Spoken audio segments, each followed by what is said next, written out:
Today we have a very interesting topic. All topics are very interesting. And you need to pay your usual 100%. Very powerful. And what is it? The topic today is loneliness and loving to be alone. Loneliness is a curse. It reminds me of famous actress Babita committed suicide, jumped off the floor in Mumbai. Actress, whole world is chasing. She knows so many people and she is feeling alone.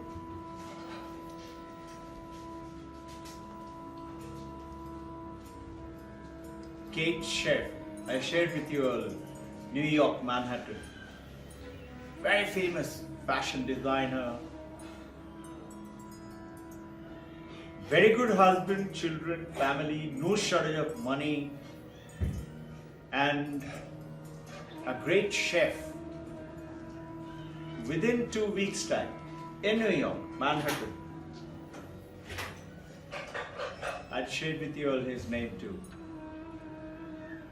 It doesn't come to me right now. It will come. Committed suicide. Both of them.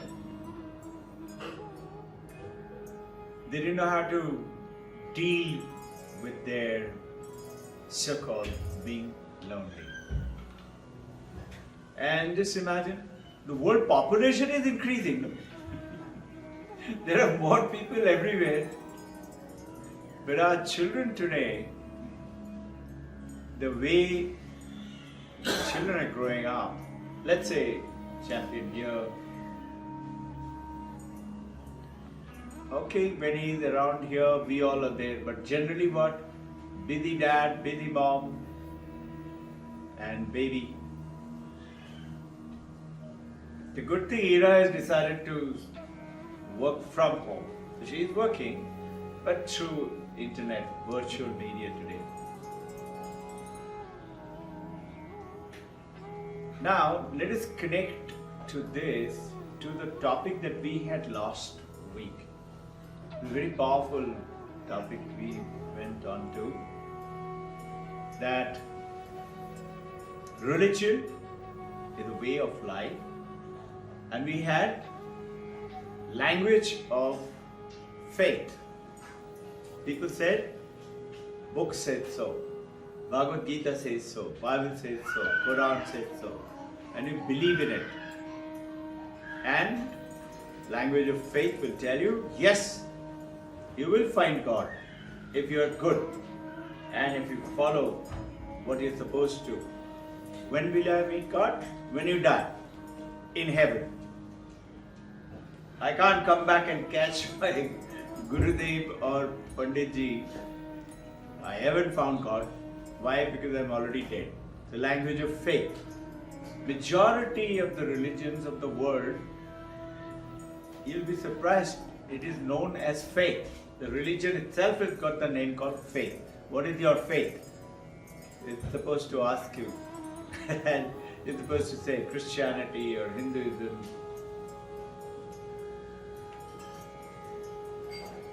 The Vedanta that we are dealing with is not faith. So what is that? Vivekananda, 1893, 11 September, went off to United States and brought another language.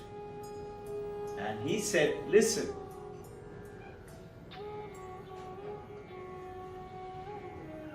you children of immortal bliss, no, you're immortal. Now, just see, I'm refreshing that conversation with now, today, is, what was that? He said, alright, if God is there and you're supposed to meet in heaven, why can't you experience God? You should experience, language of experience, from language of faith, language of experience. You should. So what did he brought? He brought to the whole world and particularly in the Western world, the language of yoga. And you will experience God. How? Through samadhi, you will see, and through mysticism, you will hear that Omkar, which almost everybody hears. Right now, Omkar is going on so loud. You will hear, you will see light. Many of you have seen the light.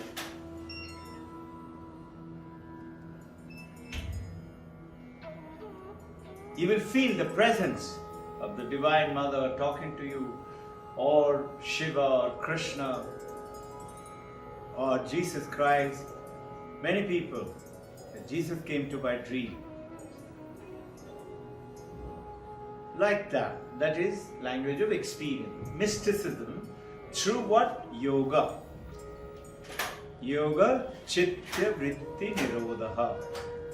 That is that disturbance of the mind, chitta vritti, will be removed. So he brought 4 different types of yoga, which is from the Vedanta. He brought it Raja Yoga, which is Kriya Yoga, is the supreme of Raja Yoga, what we follow. 108 types of Patanjali Yoga. Like Ramdev ji has brought yoga very famous to particularly our country and also rest of the world. But particularly our country, thousands have been attending his talks, and very nice. He's talking about perfection in health, body. And he does talk in the passing about while you are doing Alom and Vilom, Paramatma ka naam socho. Meaning, think about God side by side. But not so much of stress in samadhi and etc.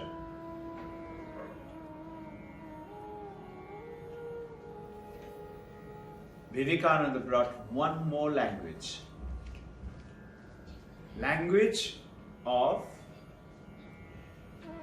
experience.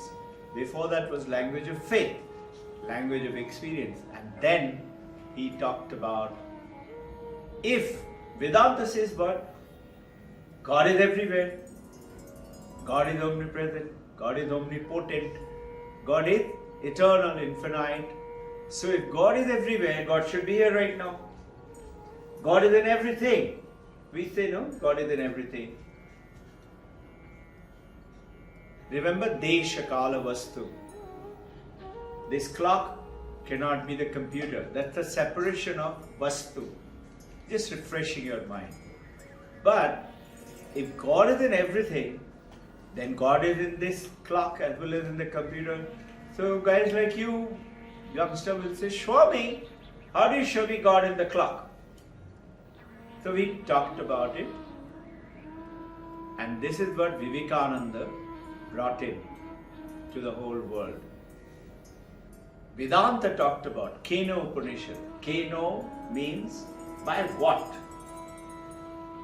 And the student is asking the teacher. In this particular case, the name of the teacher, name of the student is not mentioned. But generally, you have heard about Shaunaka and etc. Angiraj as a guru. And like that, you've heard about many such things. Here, in this particular case, you're not speaking about who is this.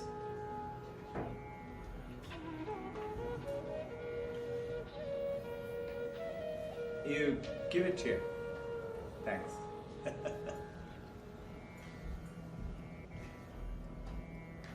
Oh, this is this one. Sorry. Yeah. Okay, I thought this is the book which has come. Right?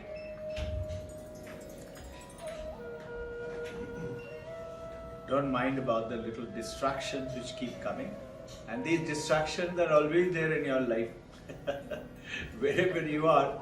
So learning to refocus, whether you're studying and suddenly some distraction comes in, but being able to refocus immediately is the power of the Vedanta. And what do I do with this Vedanta? You learn to concentrate, you learn to focus, you discover that you can do anything. We learn through Vedanta We keep thinking, no, I just said so. I just thought so. Our thoughts, our words are extremely powerful. We don't realize it. You have heard me quoting T.E. Lawrence. All men and women dream. Lawrence of Arabia. But dangerous are the men and the women who dream during the day. He goes on to say, all men and women dream, but most wake up in the recesses of the midnight to say, oh, it was only a dream. But dangerous are the men and women who dream with their eyes open during the day, because they make their dreams come true. How can you make dreams come true? People have done it. You look at Henry Ford, what he talked about. Look at India's independence. It was a dream of so many people, so many worked, so many sacrificed their life. Or look at Nelson Mandela, or anything. Isaac Newton, forces of gravity. Today, he still remains to be the greatest of the physicians. What are the dreams? Think. You dream that you're sitting down in this Sunday session in your dream. And there's some talk going on, and then you come on the Sunday and you say, I saw you in the dream. What is this saw you in the dream?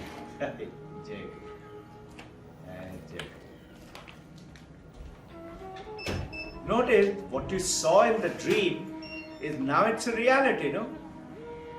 What you saw that we were doing a dream and it was only a dream, but right now it is actual. You're seeing it happening.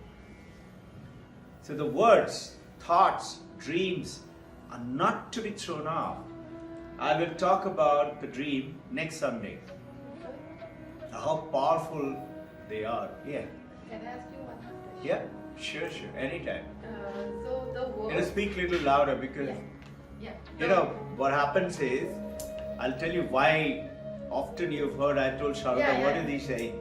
I'll tell you why, because I keep hearing tremendous Omkar. So the normal words, I'll have to hear it a little loudly. Sorry to disturb you. Yeah, sure. The words you were telling, the words what we come out of the mouth, how can we control the words? How do you control it? When we are angry, when we are... Very good question. Good question. Most people are troubled by it. Yeah? We might get trouble with this. Sorry? I also have the same problem. Okay. So, Vedanta is what we practice. If you look carefully, Raja Yoga, Patanjali Yoga Sutra, is talking about ayama, niyama. You have to follow those 10 principles in your life. See, if you are not purified ethically, that is living a good life, a beautiful joke comes in. This talk was actually given by Paramahansa Ramakrishna. He was talking about, a guy goes to a goldsmith who wants to buy gold ornament, but he wants to see whether this guy is good, genuine or not. As he goes, he hears somebody from inside loudly asking, Keshava, Keshava. So, the guy who's outside, who's the lookout guy, he's saying, Gauri, Gauri. Result comes from outside, from inside. The jeweler is asking, Hari, Hari. And the guy from outside says, Hara, Hara. And this guy who's gone to buy gold, he's saying, wow, so spiritual guy, I'm going to buy gold from here only. They will not cheat me. They will make little profit, but it will be good. But actually, Paramahansa Ramakrishna is saying, there is a trick. Keshava, Keshava meaning Who is this guy who has come? K. Shaba. If you know the simple Sanskrit, you think, who is this guy? And he says, Gauri, Gauri. Gauri is what? Gauri is the one who used to love cows, no? He said, they are like cows. The guy from inside asked, Hari, Hari, meaning, shall I do Haran? Haran is steal from him. And guy from outside says, Hara, Hara, yes, yes, go ahead. They're all cows. They don't understand anything. You can steal from them. And this is what is happening in the words that you speak and the life that we lead. Unless we ethically manifest the purity in our life, you cannot become spiritual. So what happens to guys like you and me? We are not... How do you train the elephant? Practice. How do you control that elephant? How does the mouth? Training. You give training. So what do you have to do? Train our mind. And that's what is today's topic. Loneliness is what we are suffering from, and love for solitude, love for being alone, wanting to be alone. Now, I'll get back to that, what I was talking about, answer to your question. You see, golden rules are given there. Ahimsa, Satya, Ashteya, Aparigraha, Brahmacharya. These are the 5 ayama. And similarly, Niyama, it goes ahead and tells you ways of life. Ahimsa, from there it talks about love for everybody. Establish the truth in your life. When you do that, you will find, now, establish the truth. So somebody is asking me, Sharda ma'am is asking me, am I looking pretty? Now, supposing I find that she is not looking pretty, dress is not good, and if I say no, I'm going to have trouble, no? I have to speak the truth. So, Shankaracharya has given beautiful golden rule. Our gurus have given it for the answer to your question. He says Satyam Vada. Establish truth all the time. Satyam Vada. Tell truth. But he goes ahead and says Apriyam Satyam Ma Vada. Don't tell truth which is not good. Now what should I do? He goes on to say Priyam Vada. Satyam Vada, Priyam Vada, Apriyam Satyam Ma Vada. So how do I now do Priyam Vada to Shradha ma'am is asking, am I looking pretty? Is this sari good? Now, if I think it is not good, and if I say not good, I'll be unnecessarily hurting besides being in problem. So what do? I say simply, do you have another one? I don't tell the lie. And she understands it. I'm being truthful, she respects that. She said yes. And often she will come and say, which one? This one or this one? So what have I done? I have talked to the truth. Now when I speak to the truth, what happens is that anger is what? Mano buddhi chitta ahankar na aham. It's when the mind is turbulent, right? Vritti, which are called the bubbles from the mind. In a lake, bubble comes up, wave comes up. You can't see the bottom. Why? Because it's turbulent, it's muddy, and water is choppy, you can't see below. So right now, if you go to Rudraprayag, Devaprayag, I was to go to Banaras. I was telling you last Sunday, just see, I got a message from Banaras that ride in the river Ganges by the boat is suspended, and so is Ganga Arati. Why? Because the flood is taking place in Banaras. And Narendra Modi, I think 650 crore rupees he spent there. Out of 6 lakh odd population there, he won 5,90,000 when he won that thing. So he spent a huge amount of money in Banaras and purified it. Because he purified it, river Ganga flows easily now. And the moment river Ganga gets a huge amount of, including those islands which were created in between, he got it all sledged. There are special sledges to remove that sludge. The river is flowing beautifully and it's pure. There is no terrible. I've seen dead bodies floating. Ganga Jatra ho gaya. And if you want to go to heaven and be Shiva, then go to Banaras and die. This used to be the process in India. I've seen right in front of me dead bodies floating, and there are, there's Manikaran Ghat where the burning thing takes place next to Dashashamed Ghat. Huge tortoises, huge one, that big as that table, bigger than that also. They come up and eat dead flesh. Just imagine. My body is flowing and tortoise is eating, and this is what we think is a great way of departure. So these are all incorrect practices which has, so the weaknesses of ignorance has gotten to us. So, understood now? So what do? You have to be aware and control your mind. What is the problem today? Where is the problem? We are human beings, we are not monkeys, we are donkeys. But you look at it, we tell the student, Gada kahi ka. How can a student be Gada? We always tell, if we have not taught you, it is the teacher who has failed. So if Vivekananda could not become Vivekananda because he was Naren.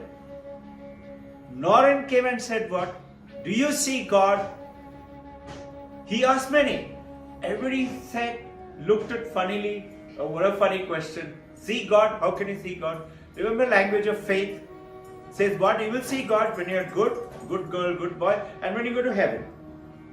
He brought in the language of experience, and he said, through the yoga, Raja Yoga, Bhakti Yoga, Karma Yoga, Jnana Yoga, you will experience God. How? Through the Samadhi and through seeing the light and seeing the Omkar, hearing this Omkar, and you will find, experience that.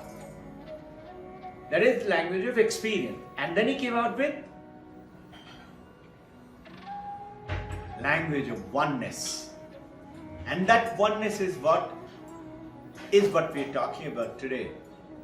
That Vedanta is saying what? Sarva Vyapi, Anantam, Advaitam. There are God, in other words, omnipresent, omnipotent. God is everywhere, God is in everything. So we were just before you came in, I was saying, alright, I will be a monkey, I will say, alright, show me God in this.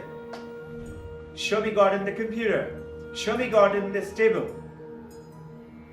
Why? Because I find it funny. How can God be everywhere? So Naren came and he was hearing from Paramahansa Ramakrishna. He was with his 5-6 college student, Presidency College, being taught by an English principal. And by the way, I don't know if you all know, he is the principal who told him, you asking everywhere, he was a Christian. He said, you go to Dakshineshwar, you will meet a Hindu yogi, and who will show you God? He asked, have you seen God? He said, yes. Can you show me? He said, yes. How do you see God? He said, I see God better than I see you. More with clarity. So Vivekananda was looking at his friends, like you and I will do, and smirking, smiling. And he goes, if you all been to Dakshineshwar, that temple, just outside there's the veranda and then the river. So he goes out and he's telling his friends, loud enough for Paramahansa to hear it. Just imagine, God is in this door, God is in this chair, God is in this, what a funny thing, foolish thing.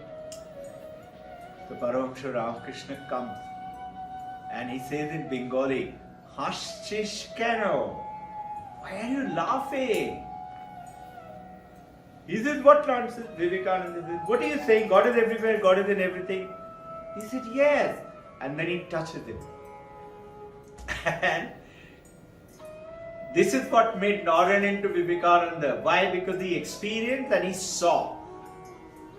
And this is what is the topic today. How can you and I do that? Understanding logically what the last week's talk, and it went out very well. I was listening to it. I didn't speak.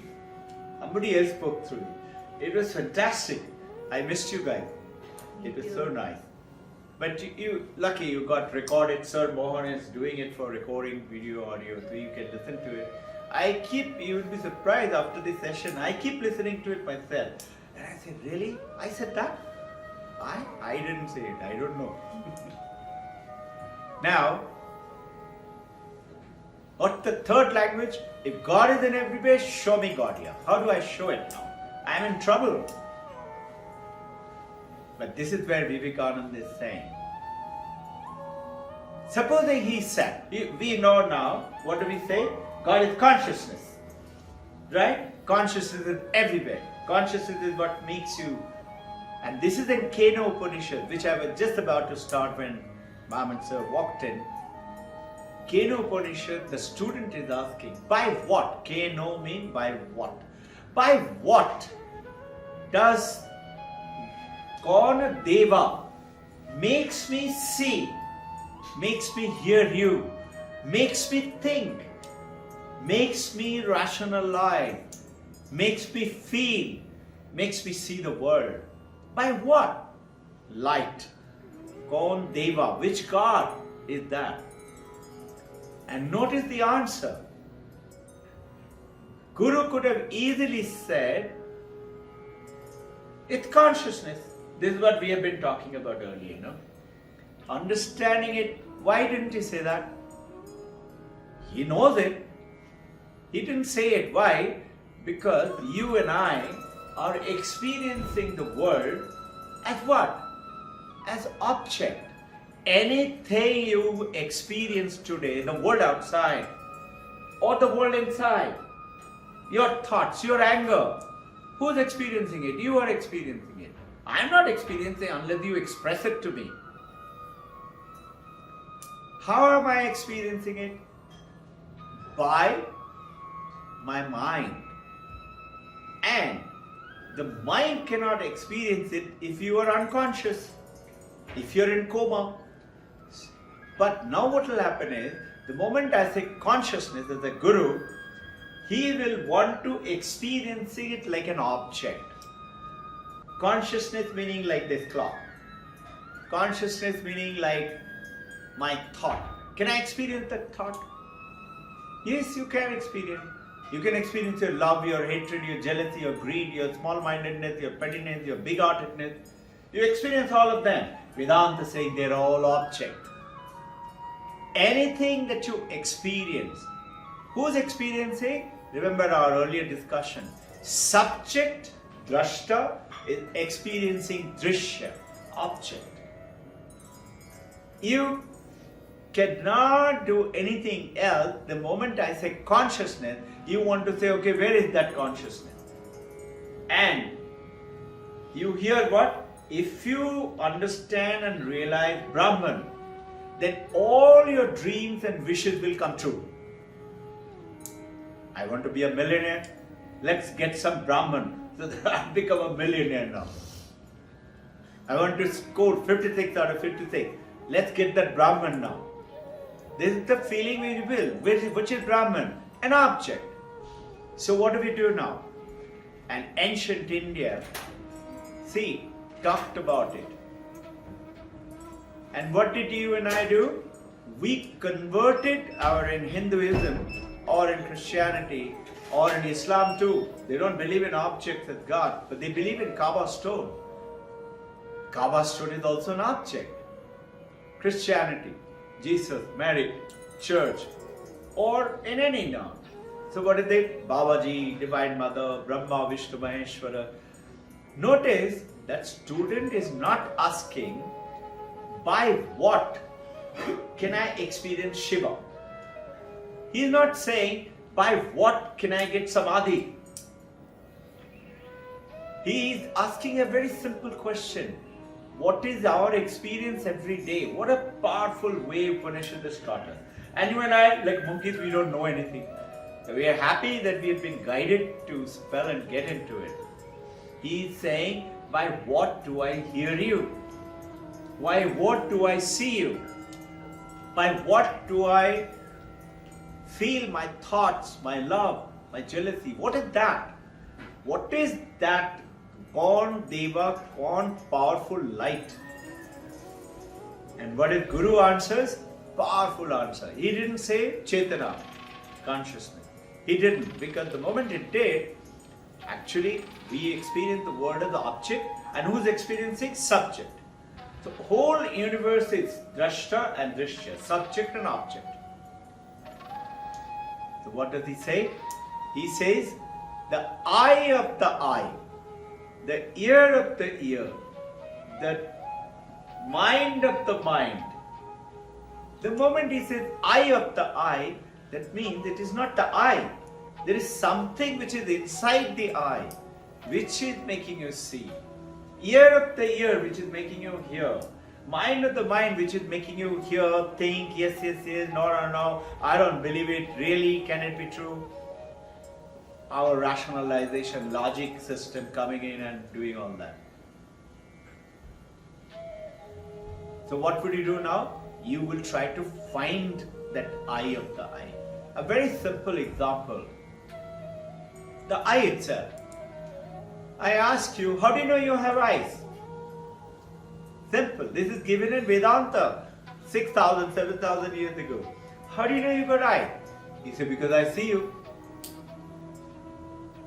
How do I see you? With your eyes. Notice he is not asking the mechanism of the optical lenses and power, how does it work and the light falls in an image. He is not asking that. Asking, how do you know that you have eyes? He says, because I see the world, so I'm not blind. He said, do you see your own eye? Have you realized you never see your own eye? The very good example about that consciousness, how to understand it. You say, no, I see eyes. I can see it in the mirror. No, what you see in the mirror is not the eye. It is the image of the eye. Just like the image of Babaji here. Image of Mother Kali or the image of Brahma Rupi Mother, we call it. The mother of the universe, Jagat Janani.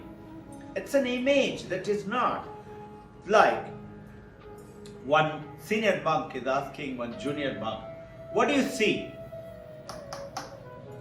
It's a table. What do you see? It's a chair. What do you see? That was his cot. This is the cot. The senior monk asked, how many years are you here as a monk? He said, 3 years. He said, then 3 years you still call it cot and chair and bed? He was speaking quite loudly, meaning very angrily. So another senior monk comes running. This happened in Banaras. To see, and he was old monk, 95, 96 years old then. What happened? Must be the brahmachari must have upset him. He said, can you imagine? He's still calling, and the senior monk who was his direct disciple, he said, Gurudev, in Bengali he said, hobby, slowly it will come. Meaning what? Think. You're wearing gold necklace, you're wearing a gold ring, you're wearing a gold chain, a gold pageant, gold tiara. So the jeweler sends his son, go up, you've seen the box I showed you yesterday, go and get some gold from there. He goes there and he comes and says, Father, there is no gold. He said, what? You got a heart attack. He said, what do you mean? Yesterday I showed you. He said, yes, Father. He said, go and have a look again. He goes again and comes back. There is no gold there. Now jeweler is really worried. He said, my God, what has happened? So he goes with it and he opens the box. He said, what is this? There was a gold, huge, Nolak Kahar and things like that. He said, but Father, that is the necklace. That is the bangle. It is not gold. So what does the boy say? A gold is another object. So if you say consciousness, you will automatically want to see which is that consciousness. you will want to say, which is that by which I'll control my speech? It is your same mind which has to be trained. That's what we are doing. So, Abhyasa Yoga. And when you practice, what is it? The mind itself is called Sansara Duksha Sarvasar. You've heard, no, Krishna telling, Sansara is all suffering. Why? Because of that mind. That mind, what does it do? Poor mind, what did it do? That mind told you, you who are separate, you are separate. I am this body. I am a girl, I am a man, I am a mother, I am a father, I am a student. I have to create my future. I have to study. Who's telling? The mind is telling.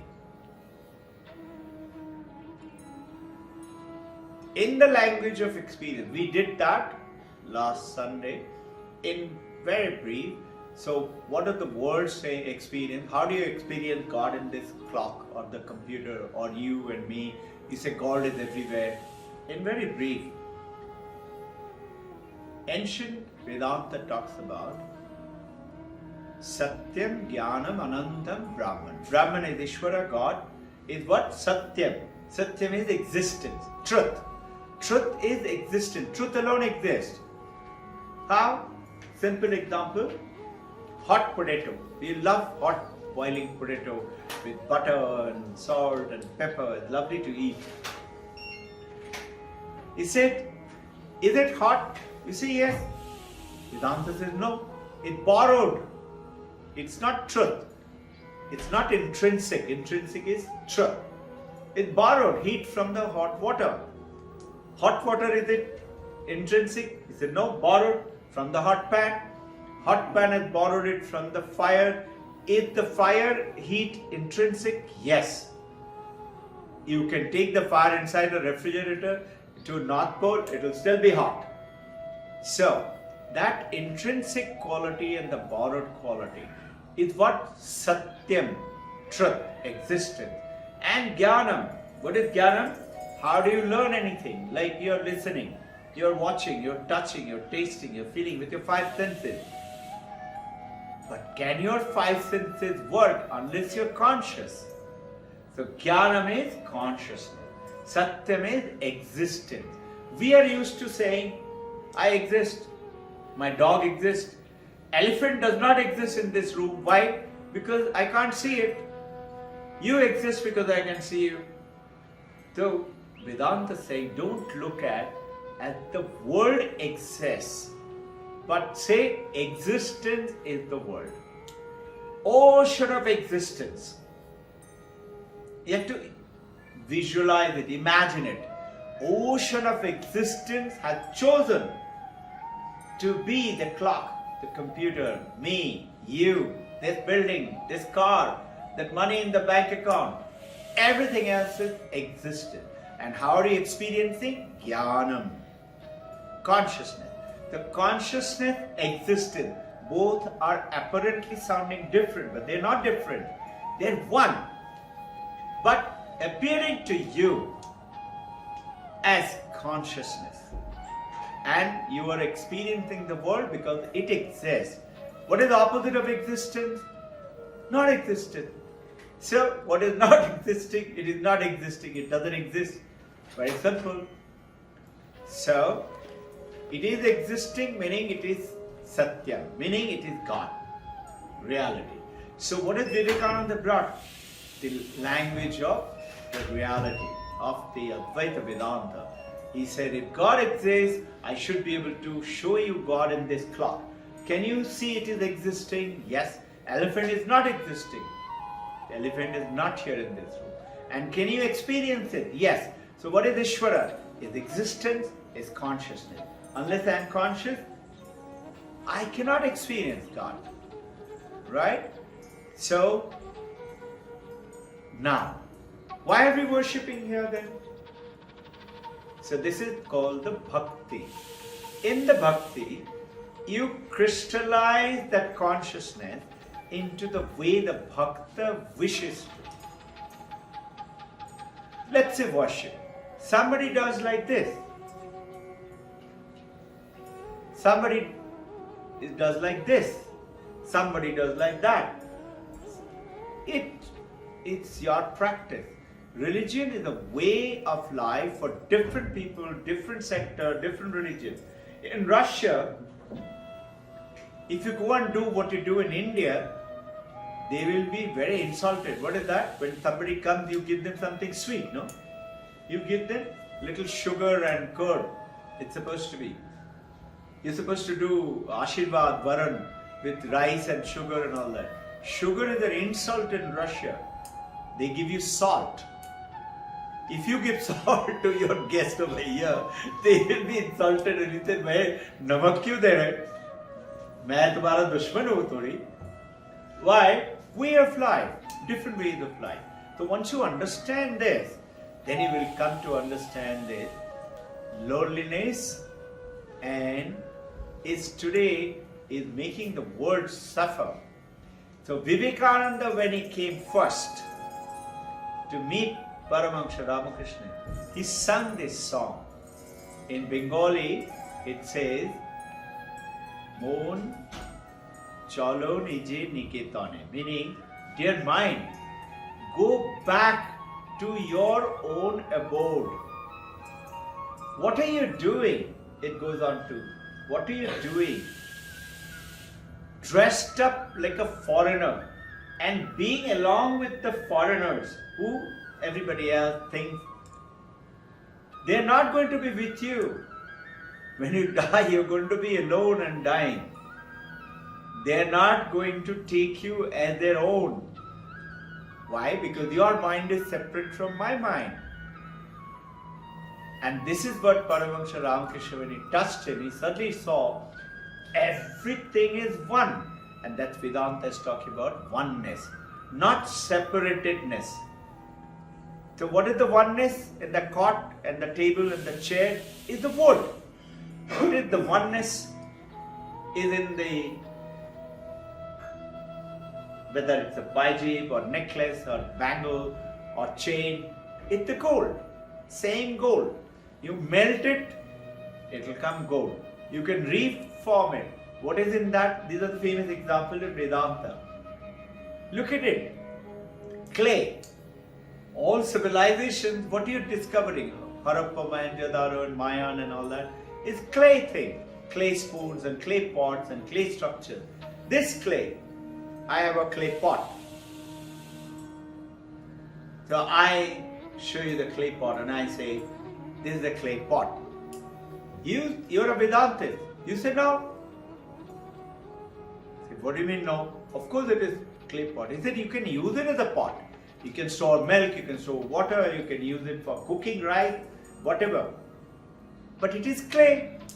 I said no. What do you mean clay? It's a clay pot. He said, I say, alright, it is made of clay, but it is a clay pot. So the Vedantists ask me, where is the clay in this? So I say, why? This is clay. Side is clay, this side is clay, bottom is clay, inside is clay. So the Vedantists say, all I see is clay. You can, supposing it has not been baked, you can reshape it and make a plate or a plug or whatever you like. The consciousness and existence alone has made you. And once, what is that? That body and that form is going to continue to age, deteriorate and die. So, remember we talked about paradox of language. Why is it that God cannot be expressed? This is the very famous statement in the Vedanta. You cannot express God by word. Why? The same thing, it cannot be expressed. Why? The moment you try to express it, it says, Jayati, gives you 6 ways. A body is born, Vardhate, it grows, the baby is going to grow up. And then it goes to adulthood. And then it is Viparit-dakshate, it starts to age. And then it will go to Apakshiyate, it will go to senior aging and nashyate, it will die. That body is not you. This body is not me. But I use the body like an app you use in your computer. Like you use your car. You use the car to come here. Do you say, this car is me? Which we don't realize. Vedanta is saying, hey, you're using your body. That body is not you. That mind is not you. Mano, buddhi, chitta, ahankar. The ego, the memory, the intelligence, intellect, and the mind is not me. Okay, alright. So how do I do very good in examination with this idea? Get connected to that consciousness, which in turn will give you tremendous mano, buddhi, chitta, ahankar. Because they're what? Eventually they're what? They're consciousness. So once you learn to be conscious, once you're conscious that you're sitting here, notice you are not sitting in your home. You're conscious. And somebody asks you, were you there last Sunday? You say yes. He'll ask you, how do you know? You will say, you can ask Vijay, Dr. Tapnial, they will tell you. I said, alright, I will ask them, they will tell me that you were there, but how do you know that you were there? How do you know you are there? How do you know you're a boy? How do you know you're a girl? Remember I asked this question. This is that Chaitanya, consciousness. If you can align with that, you will know that you are nothing else but perfection, 56 out of 56. But you have to start working at it. How do you not get angry and start telling? By becoming calm. That vritti, bubble, the wave in the ocean, it is calm now. When it is calm, right now, yesterday, we have one yogi there in Devaprayag. We often go and meet him, Ganesh Maharaj. Anytime I talk to him, he said, Ganga darshan karao? I said, Hanji karai. So he showed me live River Ganga. I was seeing it. It's turbulent, muddy. If you try to cross it, it will sweep you across. It will kill you. Many people die at this time till that rainy season is over. We had been just after that Kedarnath Yusanin. Within 7 days of that incident, we went, and it was unbelievable. And by then, River Ganga had subsided, and they were saying, "Sir, River Ganga was here in this house, and we saw houses have uprooted. And where is the river now? Halfway, and huge ravine through which this is going, halfway. Originally, it is down there. Because of the Kedarnath, that lake which burst open, the water flew through that, water rose above that. I said, right here? He said, yes, you can see all this. Meaning, it must have risen more than, I would say, 150 feet from its original. And in that huge, and that is what? Extending from that Gangotri to there. And yet, that much amount of water, even I can't understand it. That much is what is now happening. Dirty. If I throw a coin, you cannot see it. So one monk is telling a junior monk, it's sitting at Gangotri. The junior monk, he himself is narrating. You can hear him talking. His name is Swami Sarvapriyananda. Everybody loves him.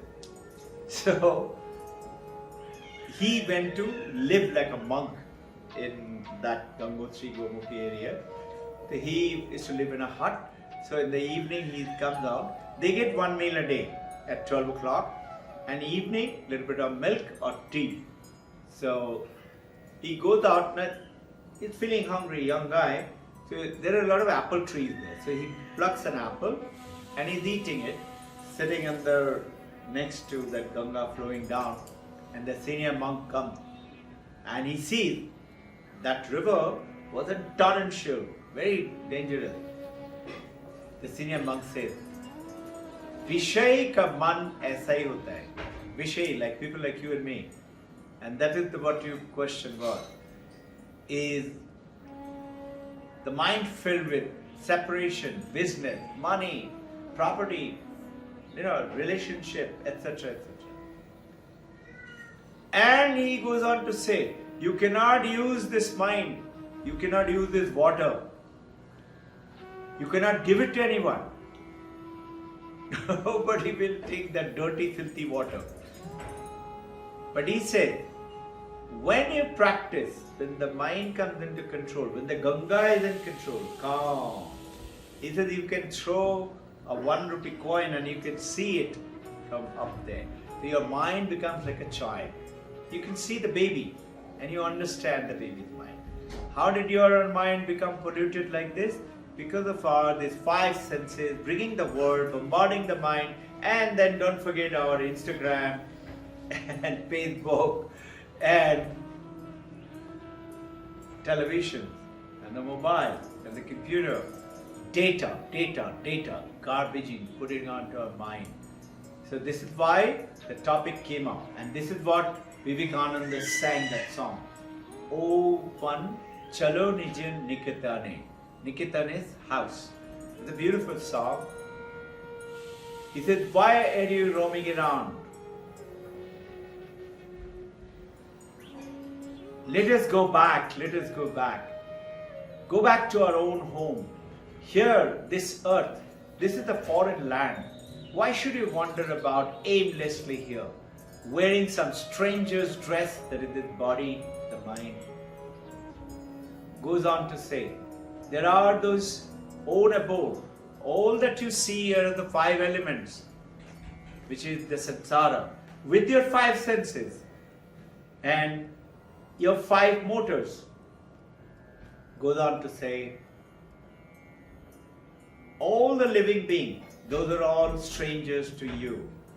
They're not your own, but you think they are to be your own. This is my grandchild, my son, my wife. It goes on to say, you are forgetting yourself. Who's that you? That is that last week's talk was. And this week's is taking it on to how the topic took birth. Shadhu ma'am is trying to get that book.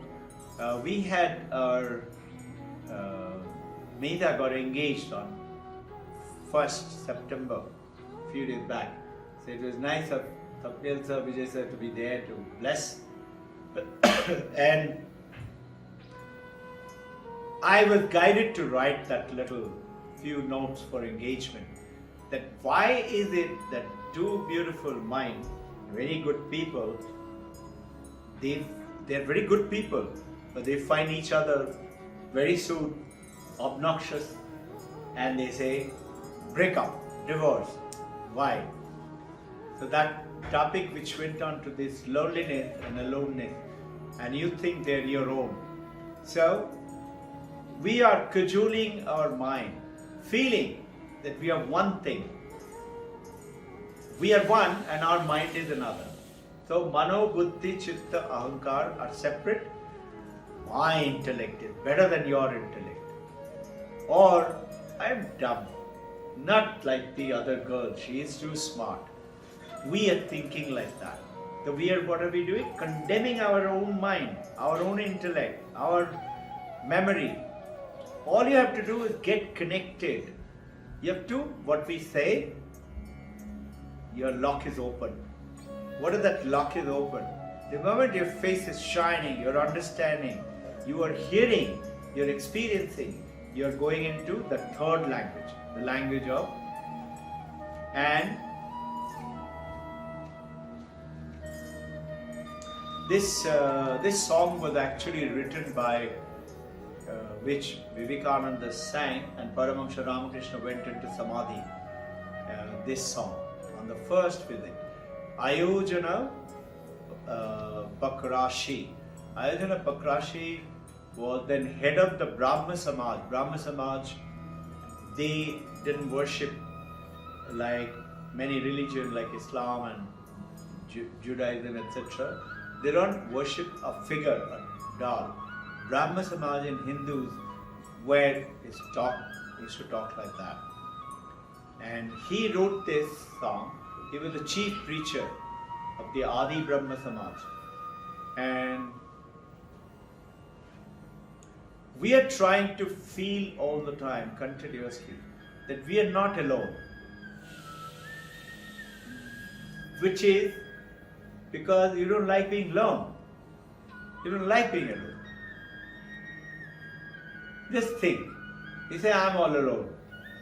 Whether as an expectant mother, or as a mother with a baby, or as an old man, and there is some beautiful data from the Harvard research work. So the personal experience in this world is, as long as we don't attain that understanding, that knowingness. Knowingness is what? All these ornaments are gold. I know it. I know I have a different body, different mind, different experience, different levels of understanding, but we are all one consciousness. I know that consciousness and existence is here as it is in me. So we are one. So the moment I start to see the oneness, how do I see it? Let's say I'm a wave in the ocean. I say I'm a wave. I'm a big wave. And look at that wave. That wave did not study in the school college days. Small guy, loser. I am doing well. And then I suddenly said, what is that big sound? And I look up and I see a huge wave coming. Oh my God, that's a tsunami wave. That Bill Gates, that Dhirubhai Ambani, I can never be like that. So, differences between small, size, shape. What happens when you get that practice and oneness is you are enlightened. Now enlightened meaning what? Moksha, Nirvana, Kaivalya. What does that mean? You know it. You may now, right now, for all of us, it's an intellectual understanding. Intellectually we understand.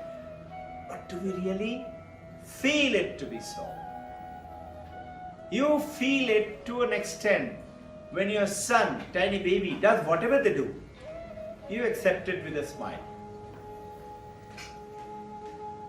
You will see mother wiping the baby's nose. Which wife or husband do you see wiping the wife's nose? And if wife is very, you say, wipe your nose. So one gentleman, feet was smelling and they're going for a party. Wife said, go and wash your feet and put on the new socks. He goes,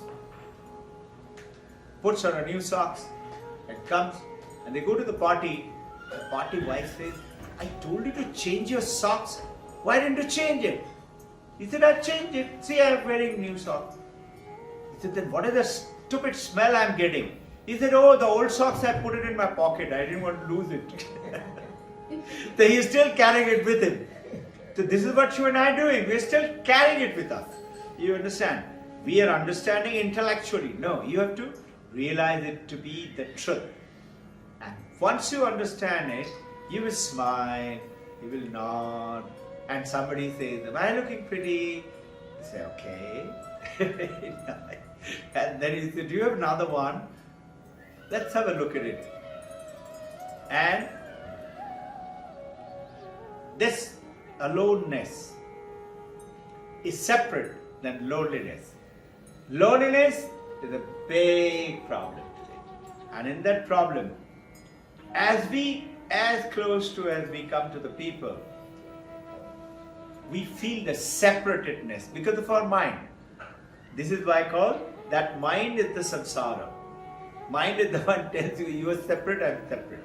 Mind tells you, I am intelligent, I am rich, I am poor, I am suffering, I need money, I don't need money, I am ready, I love to share with it everyone. Who's telling? Mind. And that which gives us duality, and duality is not anything but separatedness, not oneness. Oneness, now what happens? You attain nirvana. You're the wave. You're still operating as the wave. Buddha, Paramahansa, Ramakrishna, Yogananda, or Jesus Christ, or Muhammad, they are still operating as Mahavir Jain, Guru Nanak, Guru Gobind Singh, operating in their body. But they know, I am operating as a wave, but all the other waves are one. And if the ocean becomes calm, we all merge into one, and that is called one water. So, notice now, understanding of the Vedanta, that dirty puddle on the road, that turbulent Ganga, that calm Ganga, calm lake, that glass of water here for me to drink, or the water in the ocean or the waterfall or the cloud, the Jnani knows they're all one. No separatedness, oneness. In that, knowing it and realizing it. Realizing it happens when whatever somebody does with their mind, you're not condemning them as separated being, because I've also done like that. I remember my past, and I remember now I have come down to this because I have a little better understanding. But I have to still reach that. That journey in which we all are doing it through the Vedanta, through the understanding. And how do you do that? It has to be created through the word of solitude. By intentionally wanting to be alone. It doesn't mean you have to run up to the Himalayas, to the mountain cave and wanting to be alone. Vivekananda is saying this. Those who race off to the mountain Himalayas and live in a cave and think I'm going to meditate and reach one God, he said they have missed the boat. And he said those who plunge in headlong to the samsara, family life, and say, alright, so then I have to enjoy this world with the five senses and things like that. He said they too have missed the boat. He said then what is the way? How do we do? So Vivekananda is saying, divinize your life. That learning to be alone, being in the market, being in the samsara, you are there. You are not saying, don't disturb me, I'm going to be alone now, and lock the door. Have you noticed when people fight, they go and lock themselves in the washroom? Why? I'm separate than you. Or bang the door. Why? I'm not you. I'm separate. And you don't understand me. That is called loneliness. Aloneness, you understand. Okay, this part of the what is behaving angry and the saying word, not me. My mind is doing it. My car is not working well. My mobile is not charged. You with me? You don't say my mobile is me. You don't say my car is me. You don't say my house is me. But you say this body is me. Where's Robbin Ghosh? Here. Where? Here. I said that. I was very angry. Please forgive me. Now I am calm. So I realized I did something. Who did I? Not me. It's my mind did it. So you say now, very nice, there is one monk, Vedantist monk, very senior monk, 87 plus years. There are two lovely incidents. They were in Himalaya. One monk had put on a lot of weight. You know, you get a lot of food and bhaktas coming with giving. They used to eat a lot and he used to be very fat. And the doctor used to come down to check all the BP and associated problem and diabetes. So the doctor was thin and nice and fit guy. So he jokingly, they talk in Hindi, you know, Sir's country.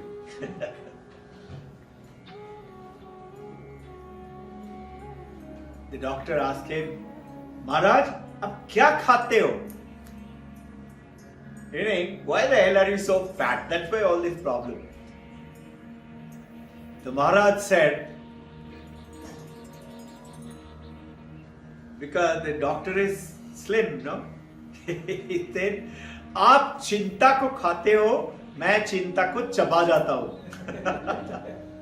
Meaning, I don't let the thoughts worry me. You eat your thoughts and you're living with a worryful. That's why you're so lean. And I put on weight.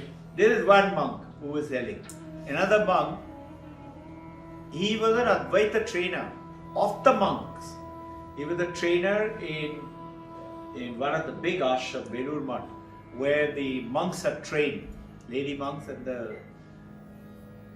So this senior monk was known to get very angry.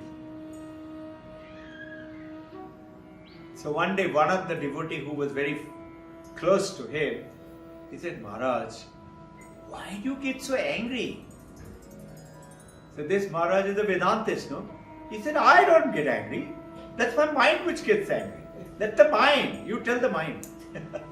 Now that is not correct. It doesn't sound very convincing. You're supposed to be in charge of your five senses and things and be an example to the rest of them. So that, supposing somebody says, Arush says, I have attained Brahmata. So what are we going to expect? I don't expect him to get angry. I don't expect him to not remember things. I expect him to behave divine. I expect him to smile all the time and be calm in the face. This is called, understand this. One is called paradigm shift. I have experienced God, Divine Mother. Paradigm shift. And other one is called ethical manifestation. Actually I have. So this is the difference between intellectual knowing and actually being one. So coming down to that, how do you do that? Through Abhyasa Yoga. So although in daily life we do not distinguish these words, we do not understand what aloneness and loneliness. But this is a beautiful word which has been created, and I must explain, this was one Christian theologian.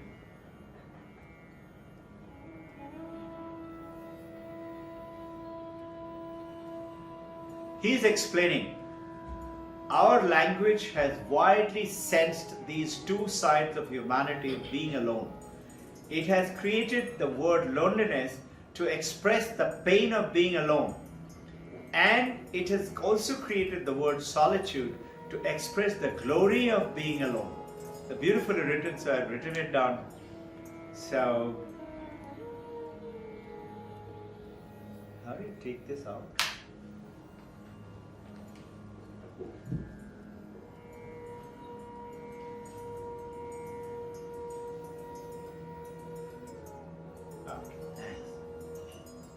His name is Paul Tillich, Christian theologian, and he goes on to say, to express the glory of being alone, although in daily life we do not always distinguish these words, but we should do so consistently and thus deepen our understanding of our human predicament, our human mind business. You say no, mind your own business.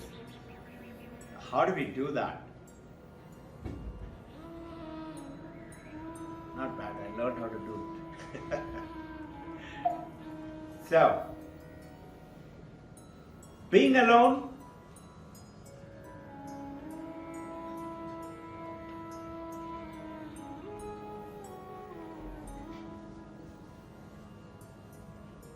oftentimes is experienced as something painful. When you say, nobody loves me, I'm all by myself, my sons and daughters, they're living their own life, they don't want to come to me. Why? Because I'm 60 plus. You'll be amazed to hear, there's a certain study, in this glory of being alone. When we rest in two I and I know another I know, knowledge, intellectually we know. Vedanta, right? That consciousness is the true I. And the other I is this I. When we have these two eyes, this is the time we feel lonely. We find that we need other people, other things, other than, I know, I am alone. I don't want to read a book, I want to watch TV. Why? Because TV is showing you all the time, being with people and changing. Now, So we have some idea of the relationships we want to have, we perceive in our life, and if we don't get it, we feel pain. So loss of some family members, some partners, somebody leaves you and goes away, or somebody dies, or somebody goes away, far away. Imagine that story last Sunday, I gave it to you all. One man, very happy, elderly man, and son has gone to work in a distant land. Those days, he's talking about in Vedanta, those days. And he says one liar who is very jealous of this guy, feeling very happy and joyful and taking care of lots of people, he wanted to create pain for him. He comes and says to that guy, who is very good, happy, joyful, your son is dead. Think, his son is not dead, but his mind now makes him go into misery. And he's howling and he's crying and, oh my God, what will I do without you? All that stuff is happening. Think, the example is in the Vedanta. Goes and says, imagine another case where the gentleman is also happy and his son is there, actually dead. But this man doesn't know. He continues to be happy. So what makes you unhappy and happy? It's your mind. It's the mind which came to know, falsely became unhappy. And actually the champion is no more, but he doesn't know, so he's pretty happy. So here, the strange paradigm in which the world is growing more and more crowded, and there is still aloneness. And this is called the gap. This gap between you and me is created by the mind. This gap is the one which you and I need to remove it through the knowledge, through the understanding. You know this is all gold. You know this is all water. Notice one thing.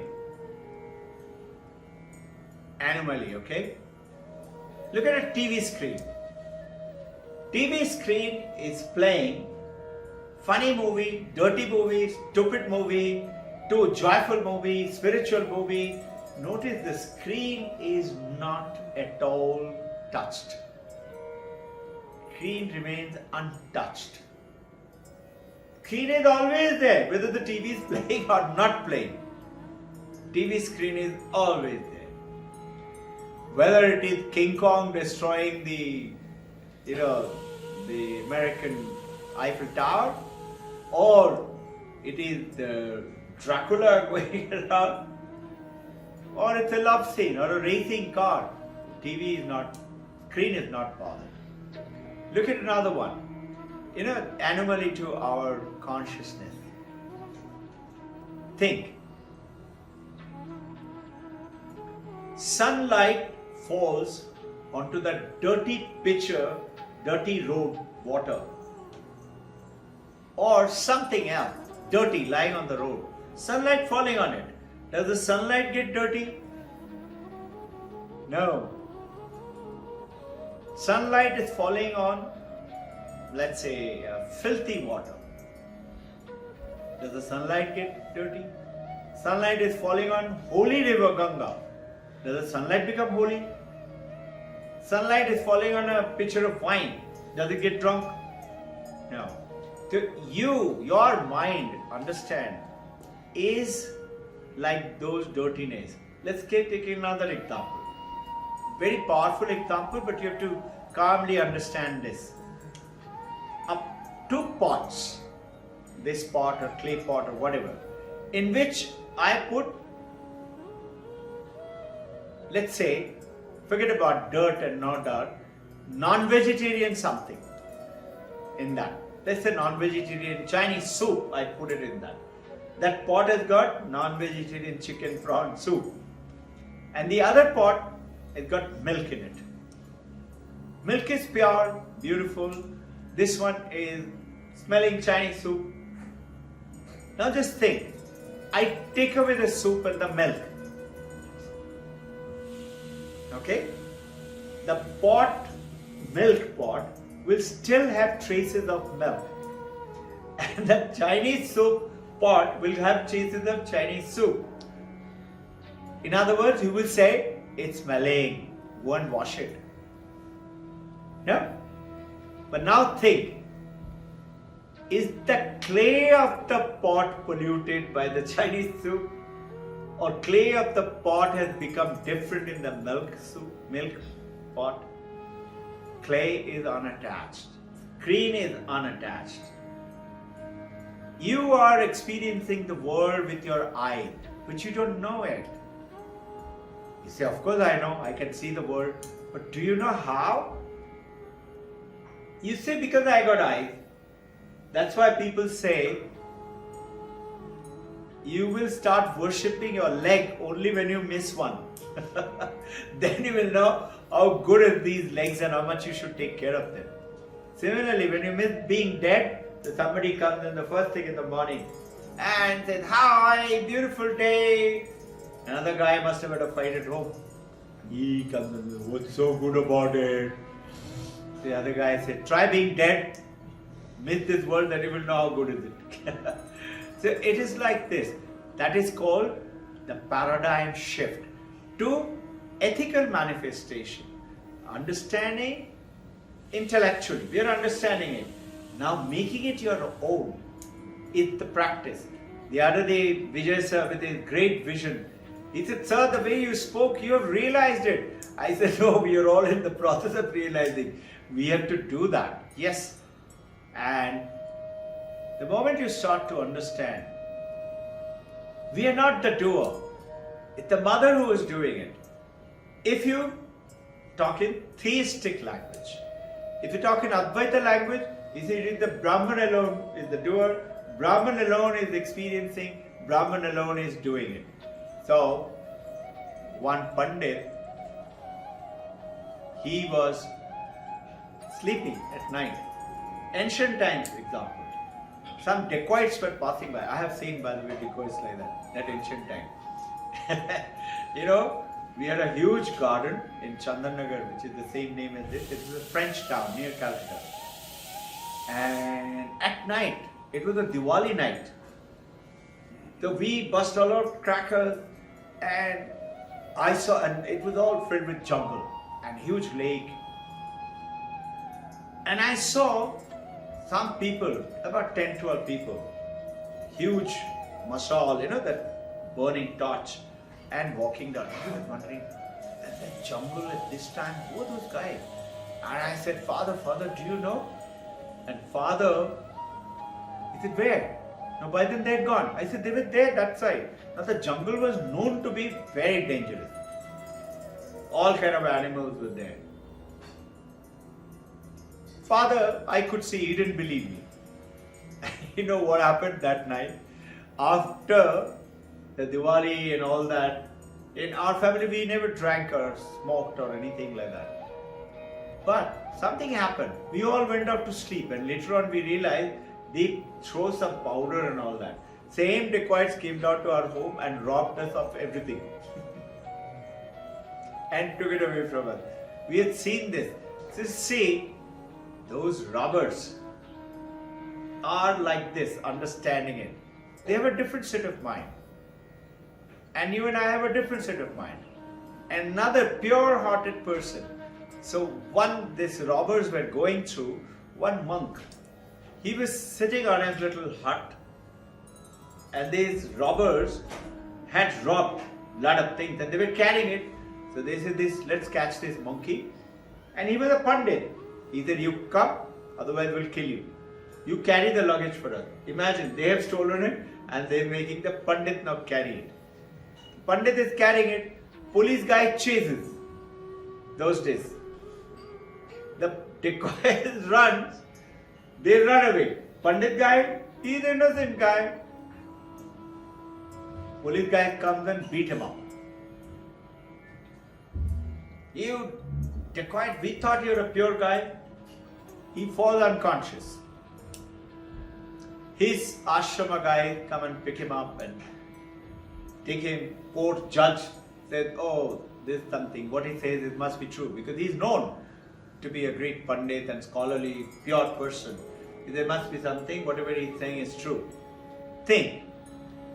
They asked him, Pandit, who beat you up? And by then, the ashrama guys were giving him hot milk to drink it to feel better. Is it the person who's giving me the hot milk? Is it the person who's healing me? Is it the person who beat me up? Meaning, all are one. The dirty water, filthy water, impure water, and this is called the oneness.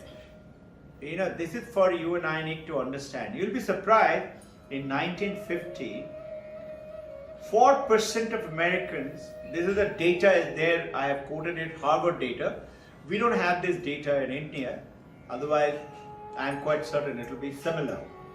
4% of Americans lived alone in 1950. In 2021, 15% of Americans live alone. Over age 60, 25% of people live alone, 2021. And we are not having data for Indians, but can well imagine it is similar figure today. Now, this culture of individualism, I'm separate than you are. This is the problem today, elevating the individual over the community. Me, myself and mine. My family, my house, my car, my daughter, my son. This individuality comes in from ignorance. Yes, you still operate. You don't say this is somebody else's daughter. But you know you are there to play the role of the mother, the father, the friend, the brother, the sister, or the daughter, or the son. But you know we are all one. And so are the people and the neighbors. And goes on to say, this lack of decency in public life because we are of individuals, I can say what I want, it doesn't matter what you feel about it. I want that. There was a guy standing on a queue recently, 2 days back, on one of the, it was I think it was one of the mall, in a queue too. There was a lot of hot demand. Another guy comes in and he pushes the other guy, tall, hefty guy. And the other guy who pushes, he was a poor, small guy. Now, he could have fought for it. But somehow he decided to keep quiet. He wanted to maintain peace. He didn't want to get it. The other guy went and got it, took his stuff, looked at that small guy with a contempt and went away. Which we don't realize. Every wrong thing that you do is going to come back to you. Every wrong word that you speak, every wrong thoughts that we have, is going to come back to you. Action opposite equals reaction. And this is why the Vedanta is talking about. Now, have you realized how many do we trust? How many are real good friends? We have so many. In my bosom friend, let's say husband's classmate, and comes and meets after many years. Wife says, I don't like him. Say, why? He's such a good guy. I don't like his eyes. The wife is seeing through it. I am not seeing through it. Do you understand? So now here, in Swami Vivekananda says a beautiful word. He says, thanks. You see this book? This little, you all must have got it, no? Huh? Eternal relationship. You are my word. Now how do we make it? And these are some Upanishadic thoughts are there. The Shadamam has got it. For those of you who don't have it, you can take one copy. Swami Vivekananda says, in happiness, in misery, in famine, in pain, in the grave, in heaven, or in hell, whoever never gives me up is my friend. Who never gives you up? Who? Come on, try. I know you'll make a mistake here. Me? Myself. myself. Yes, it is you. And that you is that two I. You remember a little while ago I said two I. One is this I. In the body, mind, mano, buddhi, chitta, ahamkar. Na aham. I'm not that. But I say this body, this mind, this intellect, this memory is me. Through the Advaita now what happens? You realize you are not that. So what did I tell our champion?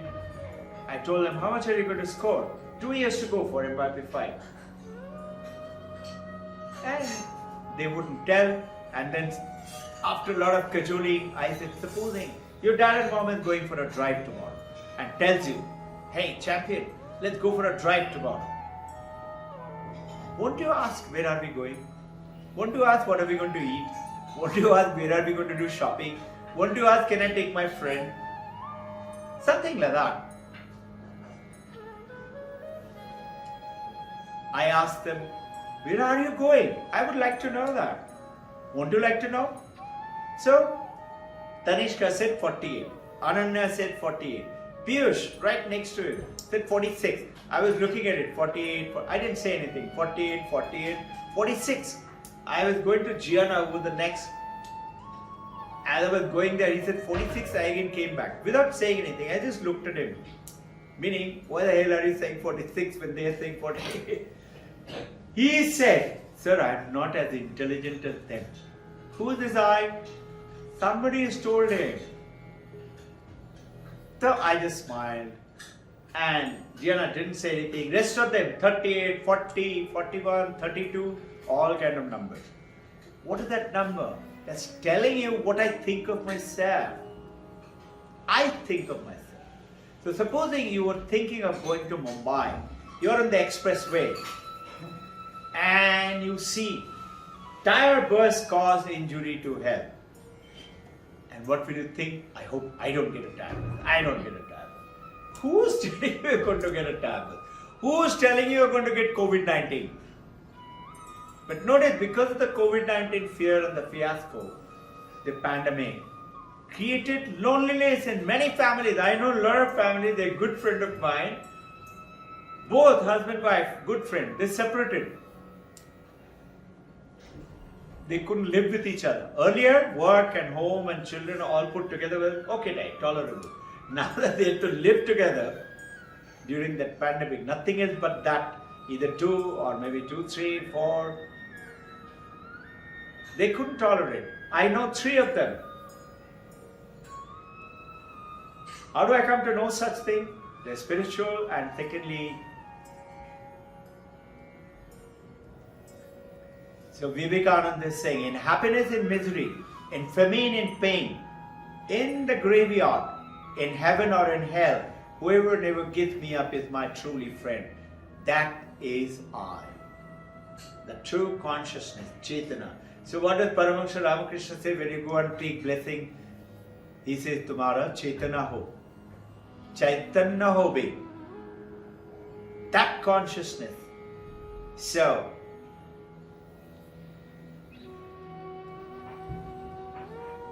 is such friendship a joke? Not true? Not reality? No, you get salvation through that. That's what is called Nirvana. Nirvana meaning, I know who I am. So, Nicaragua, Swami Nicaragua, I am that. Many of you must have seen the Bombay. He was an Advaitavadi. So one of his devotee goes and says, Maharaj, you are great. You are Brahma Jnani. He said, he used to speak in Hindi. He said, Apman kyun kar rahe? That guy said, Apman? मैं बोल रहा हूँ आप ब्रह्म ज्ञानी हैं. He said, मैं ब्रह्म ज्ञानी नहीं हूँ, मैं ही ब्रह्म हूँ. This understanding when it comes to you, and his room, some of our devotees went and meditated. They live in Bombay. So, now you'll be surprised. Today, young people, 18 to 25, in America,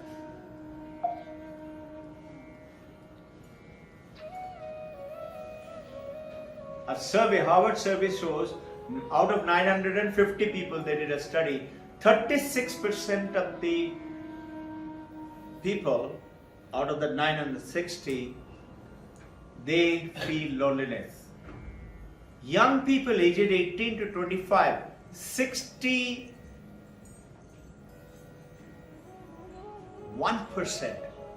feel lonely. Can you imagine? 61% of 18 to 25. They're the youth. They're the vitality. They're the power of the country, power of the force. And they're feeling alone. And they want to be school dropout, college dropout. They don't want to study. So loneliness, 24% of the people between 55 and 65, they experience serious loneliness. 55 to 65 in America, 24%. So loneliness is not only a painful condition, but contributes to health problems, mental health, oneness, induce. I told you about Kate Schiffer and the other chef. Is she the fashion model? Manhattan, great, committed suicide. Has a great husband, great children, great family, no shortage of money, has everything. Despite having so-called material everything, felt lonely. You all have read about Babita, famous actress. She jumped out for her house in Bombay. Famous actress, something. Similarly, this, I must get his name. Very famous chef. He is the executive chef of the world of the chef community, committed suicide. Married with good family, children. So, here we are talking about 100 different types of, there are lonelinesses.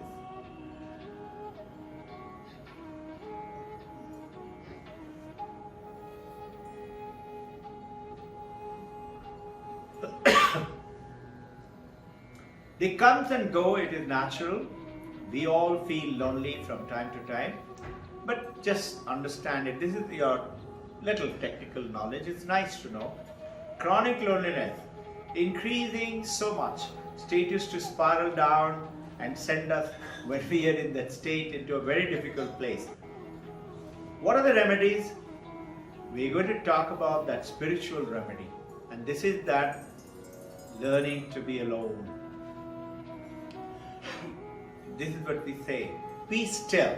When the waves are still, it merges with the ocean. It is not separate anymore. It's one with everyone. That oneness will come to us as we continue to practice. And there are, of course, social remedies, awareness program, and cognitive behavioral therapy, etc. They call it CBT, cognitive behavioral therapy, and in which they find that social conditions, irrational belief, false expectations, expecting, I expect. Who else will I expect from? You. You're my son, you're my daughter, you're my partner, you're my wife, you're my husband. Who else will do it? Expectations. Causes. Defeating the truth and the thought. Ones feel isolated, ones feel rejected, and expectation sets in. So loneliness, as per a contemporary writer, something interesting, is the human condition. Cultivate it the way it tunnels into you. Always your soul. Room to grow. Never expect to outgrow loneliness. Never hope to find people who will understand you. Only you understand yourself. And someone to fill that space, an intelligent, sensitive person is that exception, that very great exception. If you expect to find people who will understand you, you will grow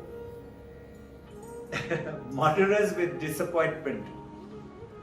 And he says, the best you will ever do is to understand yourself.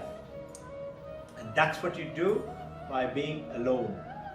Learn to love yourself, our higher self. In this book we are writing about our higher self. Love that, not the body and the mind. Then that becomes socially not correct behavior or a family why. As we state to enjoy our own company, we say what? Nobody loves me. Why? One bored girl got a lot of money, earned a lot of money, and has got house. Vijay sir is remembering. I keep up talking about it. Meets a bored young man who's also got lots of money and good houses, property, everything. Now the bored young girl meets the bored young man, and they say, "You are my life partner," and we understand each other so well. Soon enough, a bored girl will bore the other person, and the bored man will bore the other person, and it's separate. So what happened here?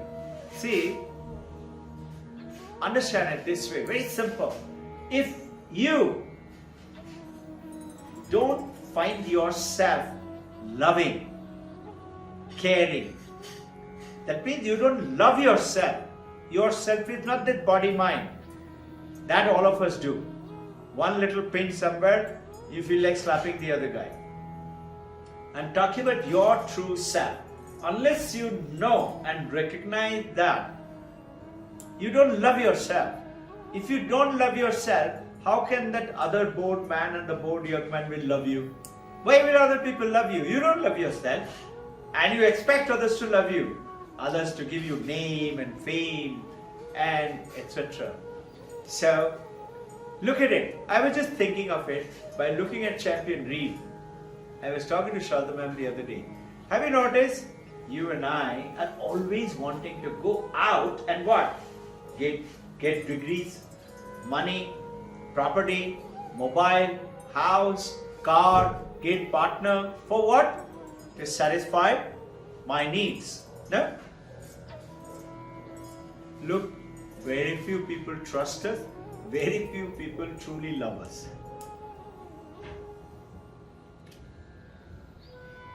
Look at a baby. A baby doesn't want mobile. He may want to figure it because you are saying hello, he wants to play like that. Or a computer, or a house. A baby doesn't want food. Baby will cry when it wants the milk of the food. But the baby is not wanting and looking around. I want to eat that, I want to eat that, I want to eat this, I want to eat this. So notice, everybody loves baby. And the moment you see a baby, you will immediately start smiling. And you say, hi. Why? Because they don't want anything. And you want to shower them with. Shraddha ma'am recently bought so many clothes. I don't think it was our pleasure. He doesn't want anything. He is pretty happy being just as he is. No? So notice, the moment you and I reach that state of being who we truly are, because what? He rejoices in him being who he is. It doesn't mean his needs are not there. Mind needs, body needs are there. If his bottom is wet, he's going to howl. No?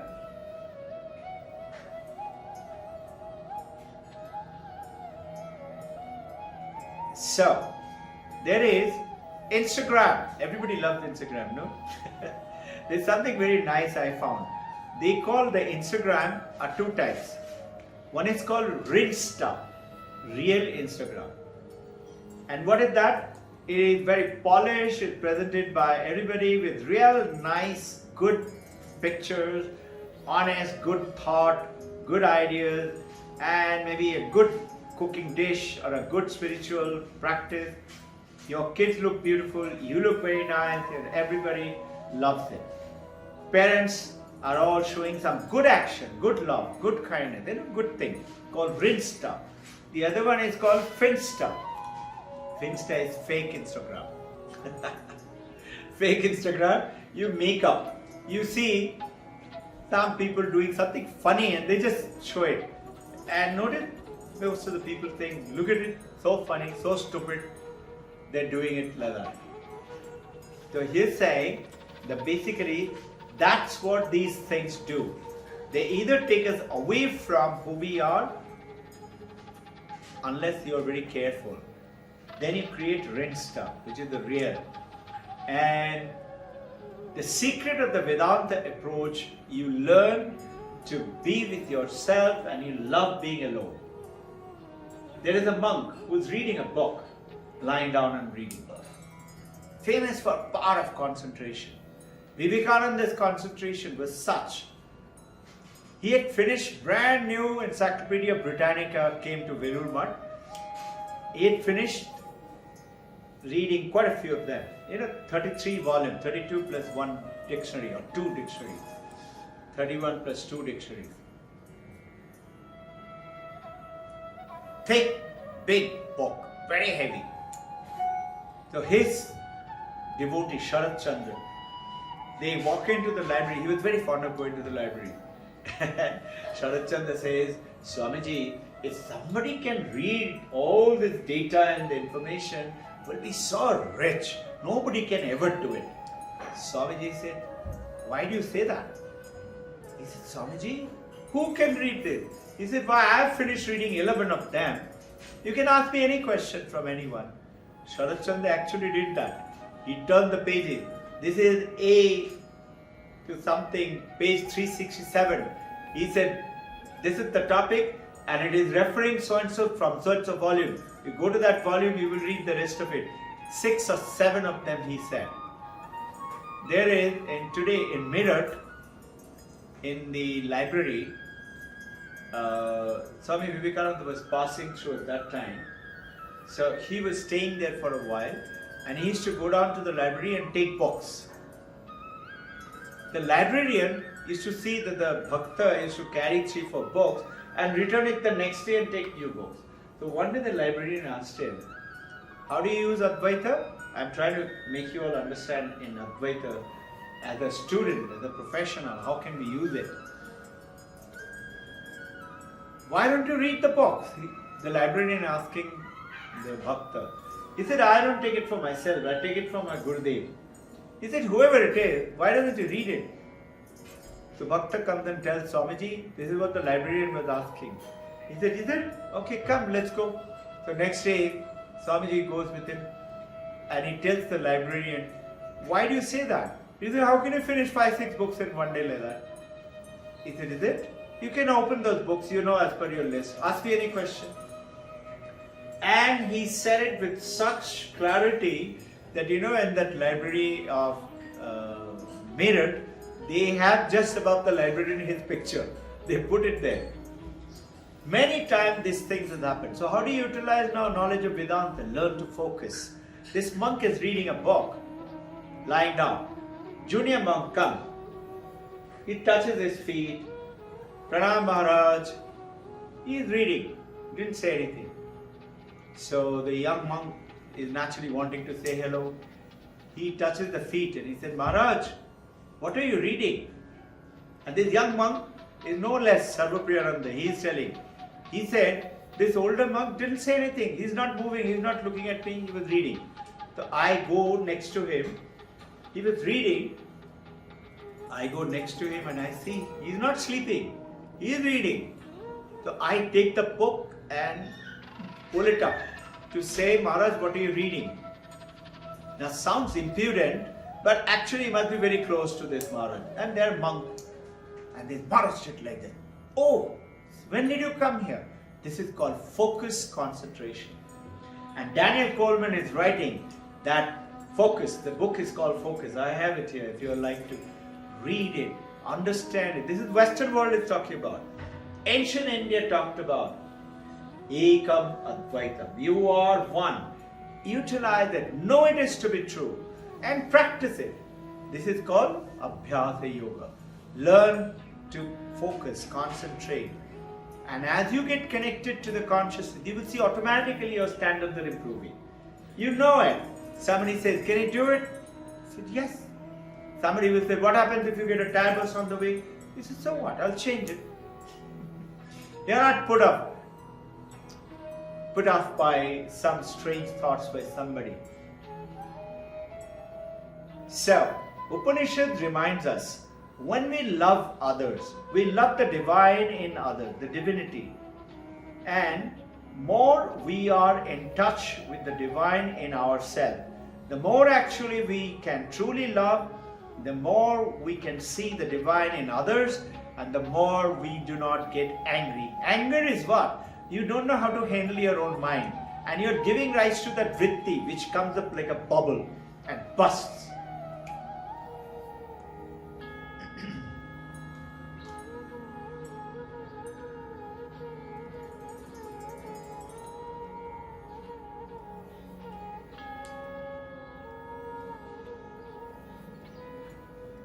I still got 12 slides to go. Its time is 12:05. I'll close it now and we will go ahead and do exercise and meditation. It's pretty good talking about loneliness and being alone. And at the end, I will finish it with what he says.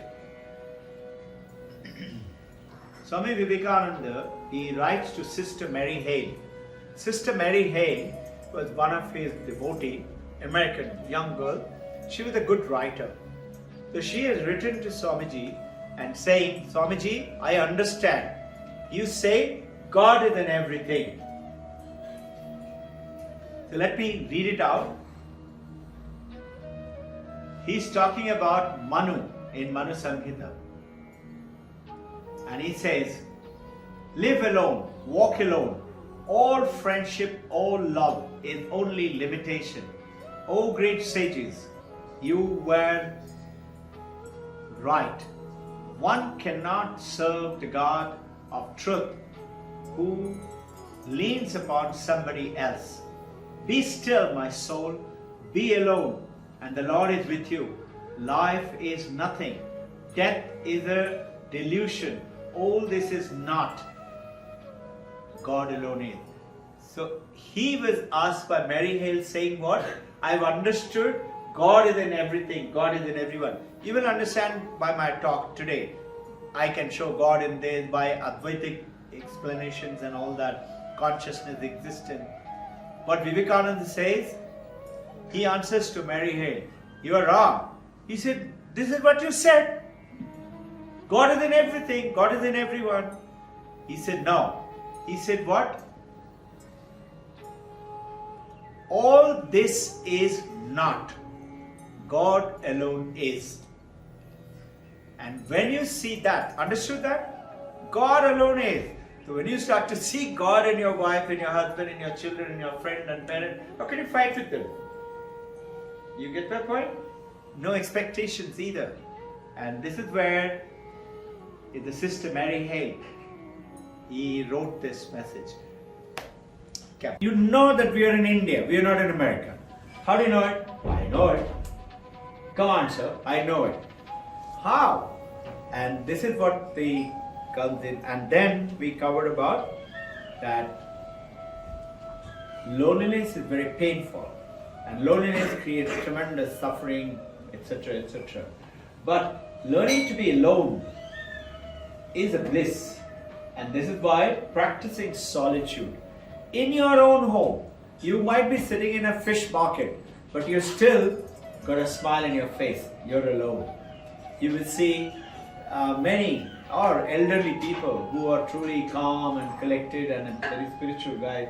You will find huge parties going on, everybody doing ha he he and all that. They got a nice calm face and they're enjoying their being there.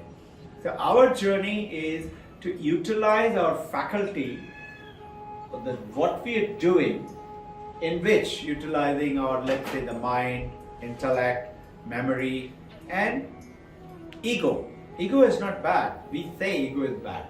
Ego is like the husk of a moong dal. You sprout it, soak it and sprout it. If the skin is not there, it will not sprout.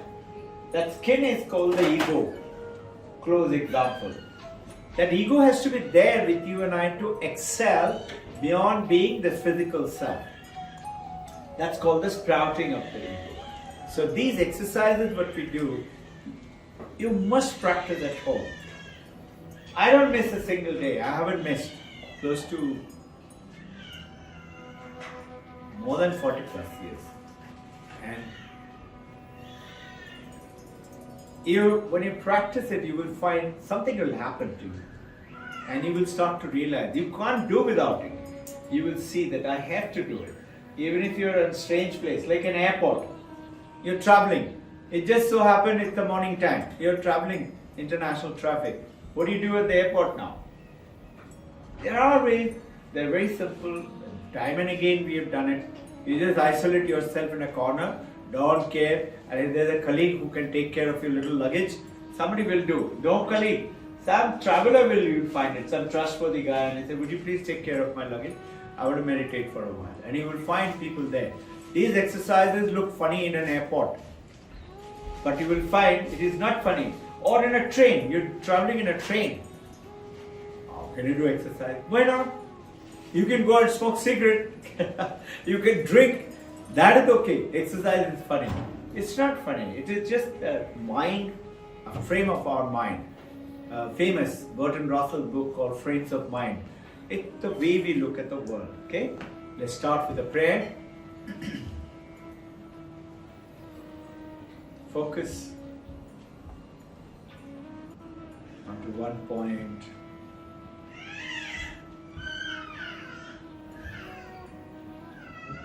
Maybe on the breath, maybe the point between the eyebrow, maybe the image of Ma after Babaji, Divine Mother, Krishna, anyone. Focus on one point. So focus the scattered mind into one point. We start the prayer. Asato ma satkamaya, tamaso ma jyotir gamaya, mrityur ma amritam gamaya. Om Shanti, Shanti, Shanti. Oh Mother, take us from unreal to real. Take us from darkness of ignorance to wisdom of light. Take us from death to immortality. Om, peace, peace, peace.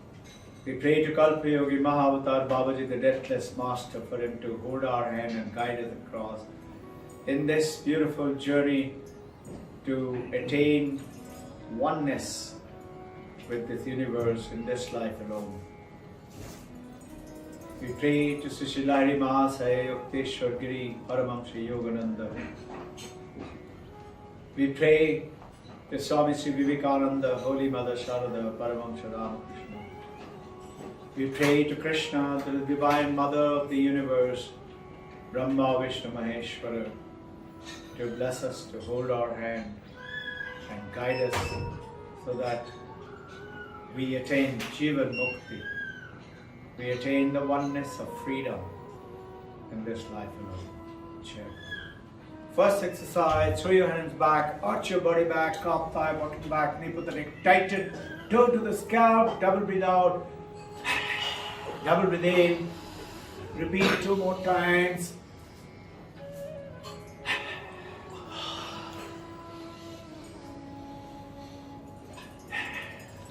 Hands on the chest, weight on the right foot, swing the left 15 to 30 degrees, 3 to 4 times. Rotate the ankle clockwise and anti-clockwise. Weight on the left foot, swing the right 15 to 30 degrees, 3 to 4 times. Rotate the ankle clockwise and anti-clockwise. Weight on the right foot, left foot in the front, tighten below the left knee up to the foot, left elbow to the fist together. Hold and relax. Straighten the left arm, left knee. Tighten above the left knee, thigh, bottom of the groin, left elbow up to the shoulder. Hold and relax. Repeat 2 times more. Alternating. Breathing out, breathing in. Double time, breathing out, double time, breathing in. Right foot in the front, repeat 3 times. Alternating, same exercise.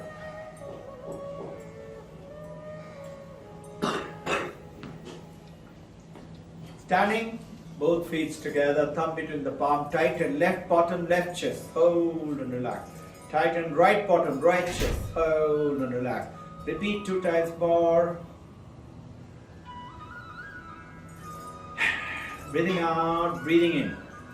Bottom of the 3 spine muscle, tighten. Lean on to the left foot. Swing the body to the left. 15 to 30 degrees. The entire weight on the left foot. Left side is taut and relax. Breathing out, breathing in. Bottom and the three spine muscles tighten. Lean onto the right foot. Swing the body to the right, 15 to 30 degrees. Entire right side is taut. Send the consciousness, power, energy. Heal the part and relax. Repeat 2 times more, alternating left and right.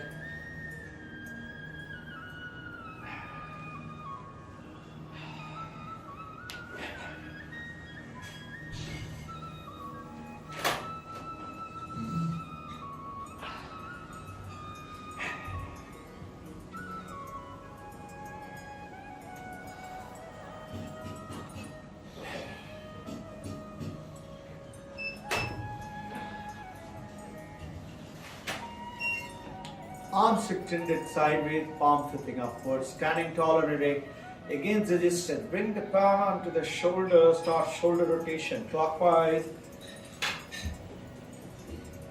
and reverse anti-clockwise. Tighten left neck muscle, hold and relax. Tighten right neck muscle, hold and relax. Repeat 2 times. Tighten front of the neck, back of the neck. Repeat 2 times.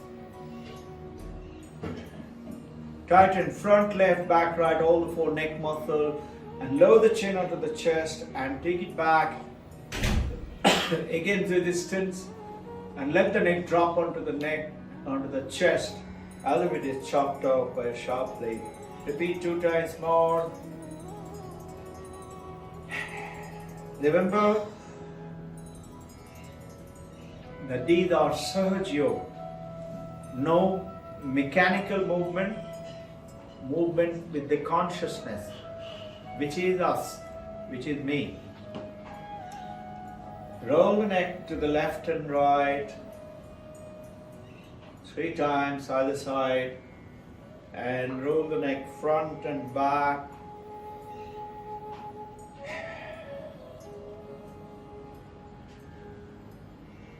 And relax, roll the neck, relax, left and right, 3 times either side, without any tension, any pressure. Fist clench, elbow to the fist, palm to the ground, elbow to the shoulder tucked and close to the body. Rotate the entire body to the left, feet are firmly grounded, not moving. Entire body to the left, lower body comes back to the right, to the center, upper body follows, and relax, both body neutral. Similar to the right, entire body moves to the right, lower body goes back to the left, upper body follows and neutral. Repeat 2 times more. Breathing out, breathing in.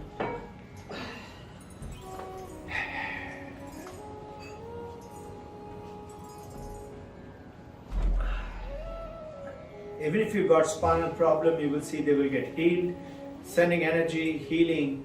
And those of you got little pain or something because of whatever reason, you will find that that pain threshold will, not tolerance will increase, but happening will increase at a lesser frequency, and slowly it will get healed. Hands on the waist, stand comfortably, bend forward and start pelvic rotation, left to right. Sending energy 3 times, reverse from the front, right to left.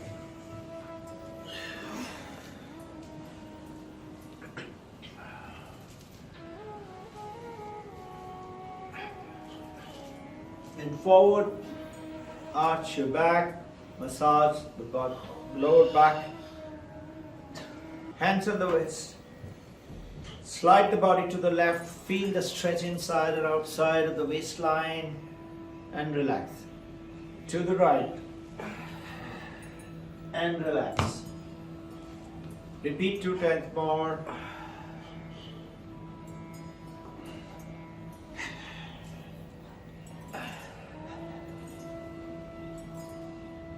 Breathing out, breathing in.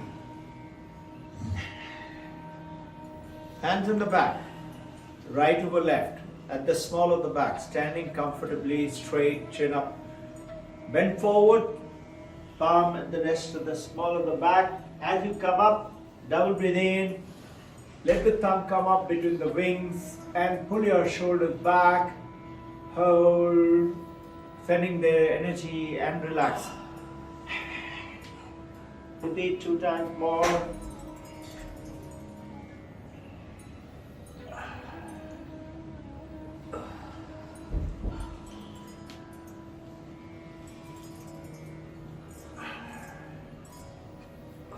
Fist clench. Rotate to the left. Right fist is under the chin, folding, left fully extended. Feel the stretch and unwind. Right opening up, left is bending, left fist under the chin, right fully extended. And repeat 2 times more.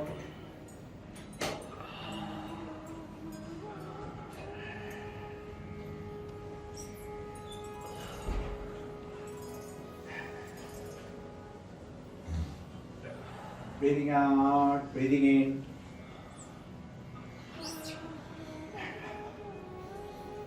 Knuckles wrap into the skull, sending energy, healing, awakening, awareness, concentration, memory.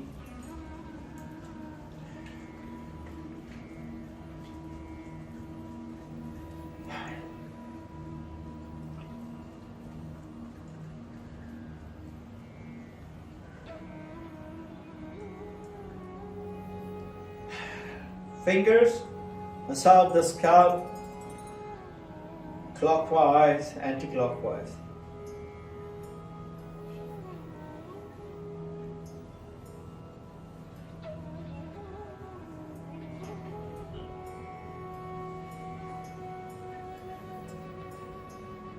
Fingers massage the medulla oblongata 3 times and reverse 3 times, sending energy. Medulla oblongata is the first cell formed in the mother's womb. And arch your body back, see the divine light connection between medulla and the Arca chakra. The forehead gently lights up. Double breathe out. Repeat 2 times more, sending energy, consciousness, Chaitana. Enhancing with the thought and the words in your mind the power of the concentration, power to being able to focus, enhance memory, calmness, purity, truth. Next exercise, fingers clasped on top of the head, tighten left biceps, hold and relax. Right biceps tighten, hold and relax. Repeat 2 times more.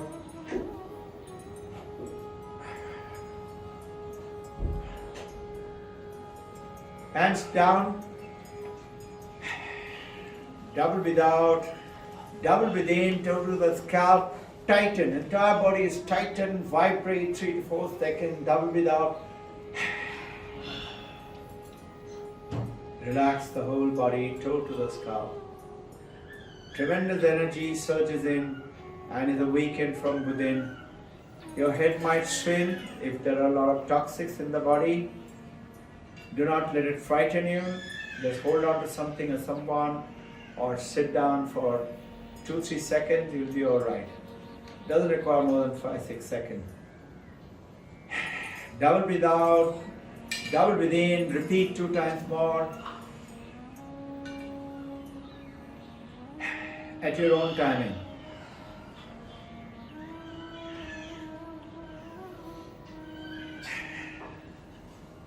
Next exercise, I'll call them out. We'll tighten one muscle at a time from toe, left toe, right up to the scalp, and then when we tighten, we have to hold on to the tension, not relax, tighten and relax, but tighten and hold on to the tension. And continue to breathe in. Once the lung is full, don't breathe out, hold on to the breath. Hold on to tension, hold on to breath, till the last muscle is tightened, and then continue to hold tension and breath till the last muscle is relaxed. I'll call them out. Then only breathe out. Breathing out, breathing in. Starting to breathe in and tightening. Left foot, left calf, left knee, thigh, bottom of the groin, right knee, thigh, bottom of the groin. Lower abdomen, upper abdomen, left chest, left arm, right arm, bottom of the tree, spine muscle, tighten left neck, right neck, front neck, back neck, arch your body back, calf, thigh, bottom back, nape of the neck, tighten, toe to the scalp, tighten, vibrate, down, relax, top vibrating, relax the neck muscle, back muscle, bottom muscle, arm muscle, upper chest, upper abdomen, lower abdomen, right thigh, right calf, right foot, left foot. Double breathe out.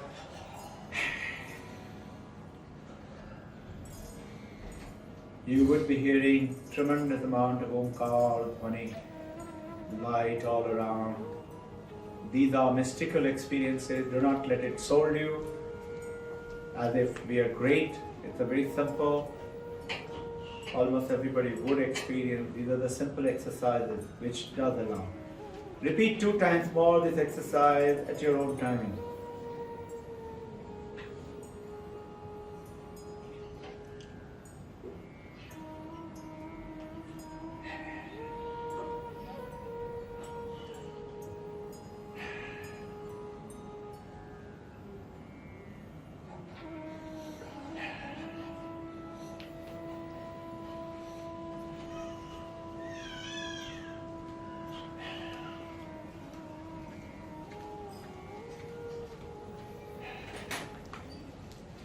Next exercise, fist clench, bringing in weight onto the chest, about 50 pounds.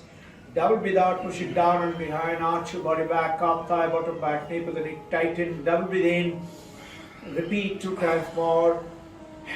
Same exercise, alternating. Next exercise, fist clench, pointing straight in front, standing tall and erect, comfortably balanced. We double breathe out and half squat, elbow to the fist, crunch in, vibrate the abdominal muscle and relax. Arch your body back, repeat 2 times more.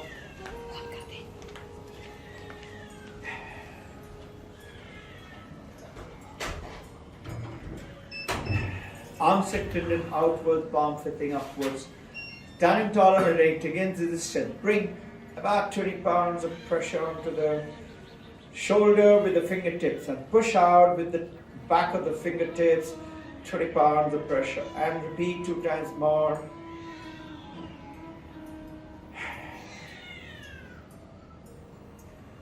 Fist clench, shoulder rotation. 2, 3, 4, 6, 7, 8, 9, 10, 12, 13, 14, 15. Reverse. 4, 5, 6, 7, 9, 10, 11, 12, 13, 14, 15. Bring the fist straight in front, pressing against each other, arms fully extended.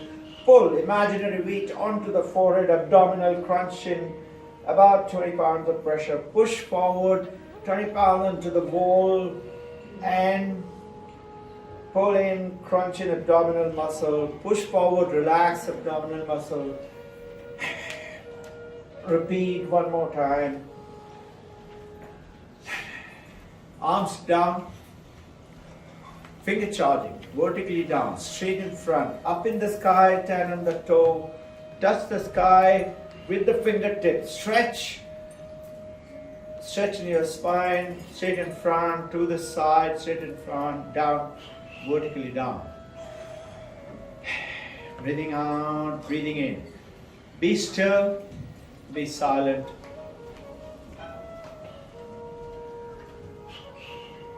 I'm not this body, not the mind.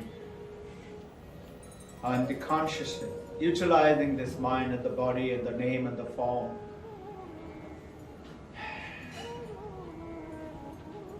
Learning to utilize all faculties to its 100%. Next exercise. Right arm goes up. Standing tall and erect, stand on the toe, touch the sky with the fingertips, stretch the spine and twist to the opposite side and relax. Breathing out, breathing in. Left arm going up, standing on the toe. Touch the sky with the left fingertip. Stretch and twist to the opposite side and relax. Repeat 2 times more at your own timing.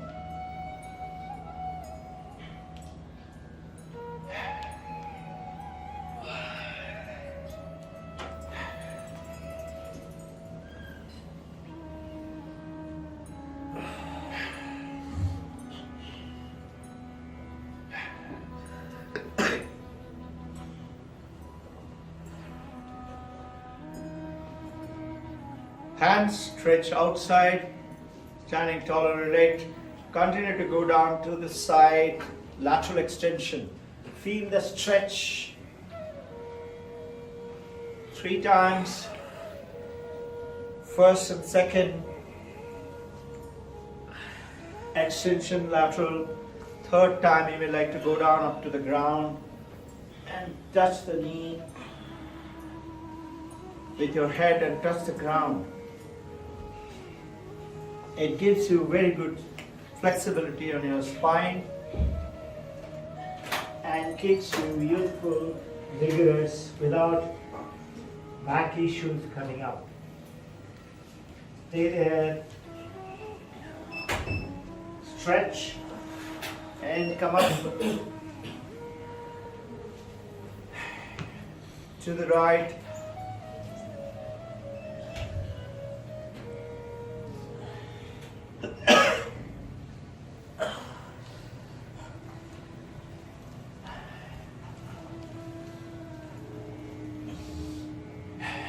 Standing tall and erect. Breathing out, breathing in. Walking on the spot, left knee will come up and hit the chest, right elbow will meet it in the air. And then right knee will come up, hit it on the chest, left elbow will meet it in the air. Starting now, 1, 2, 3. Feel the stretch. Hit the chest with your knee. 6, 7, 8, 9, 10, 11, 12, 13, 14, 15. Hit the bottom with your feet. Feel the stretch with the knee.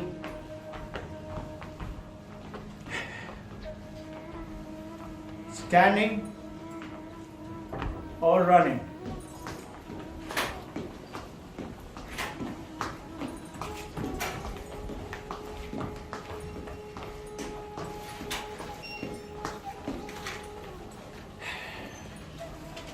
Left foot in the front, right foot at the back.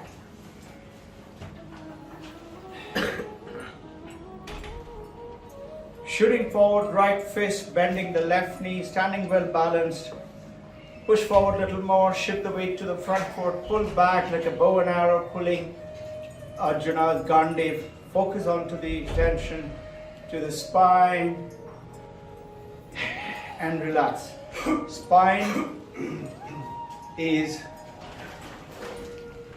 Arjuna's Gandhi, Brahmastra. Right knee folded, left fist shooting forward, and left fist push forward a little more, put the weight to the front foot, pull back like a bow and arrow. Hold and relax. Repeat 2 times more.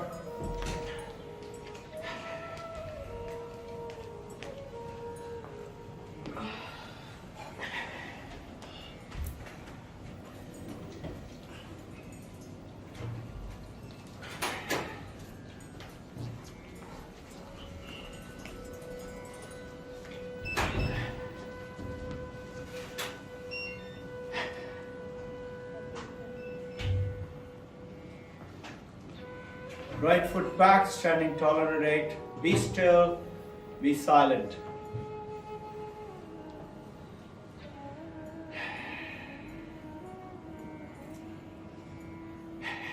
Arms rotation, arms coming up, standing on the toe, touch the sky with the tip of the finger, stretch your spine, standing on the toe, balancing, coming down. Back into the heel, tightening the back of the body muscle, going up, tightening the front of the body muscle. Repeat 2 times more.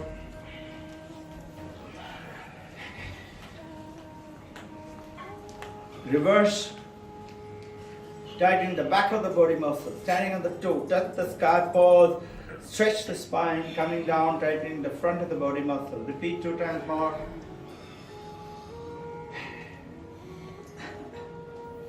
Sahaj Yoga. Training is repetition.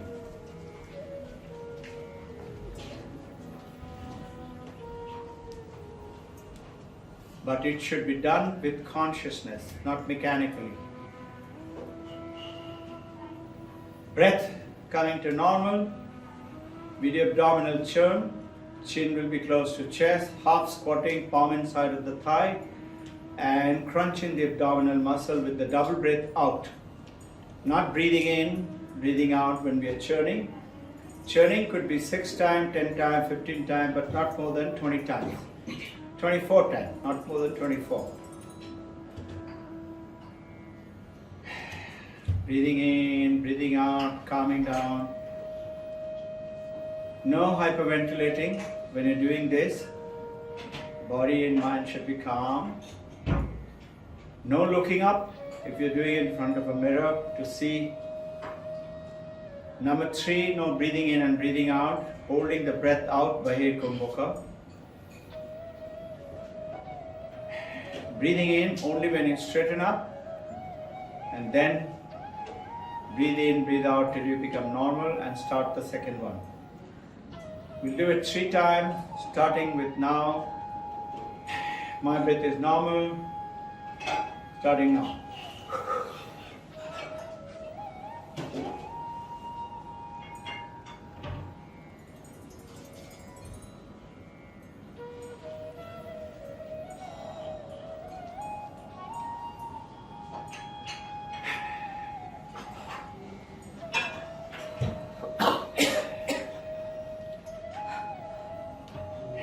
Get your breath back to normal.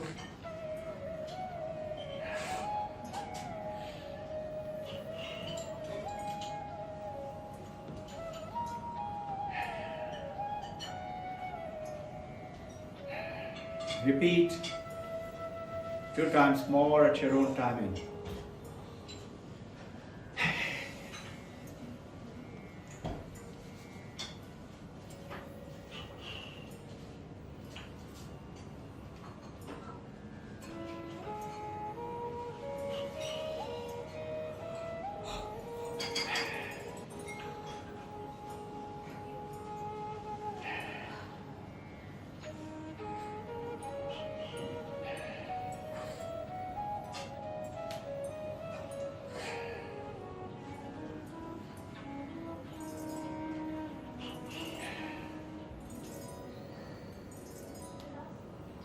Third time.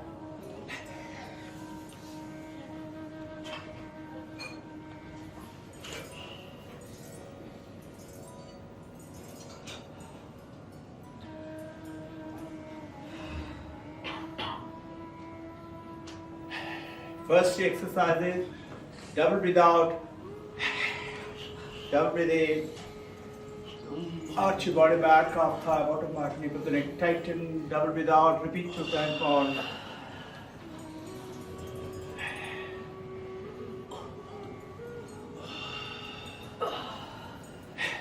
Hands on the chest, weight on the right foot, swing the left 15 to 30 degrees, 3 to 4 times. Rotate the ankle clockwise and anti-clockwise. Weight on the left foot, swing the right 3 to 4 times.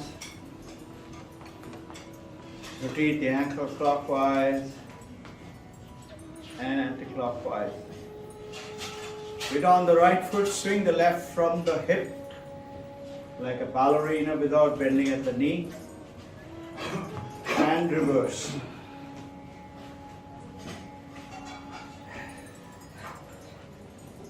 Weight on the left foot, swing the right, thumb between the palm, and reverse. Last exercise, we'll do prayers followed up with Omkar and sending powerful energy for healing everyone all around us, our home, our family, our society, the city, the state, the country, and the world outside. Your thought waves are very powerful, and much more powerful is your consciousness. Can reach anyone, anywhere, sending. Make up your mind, know where am I going to send it, and in general, to everybody. Breathing in, breathing out. Praise.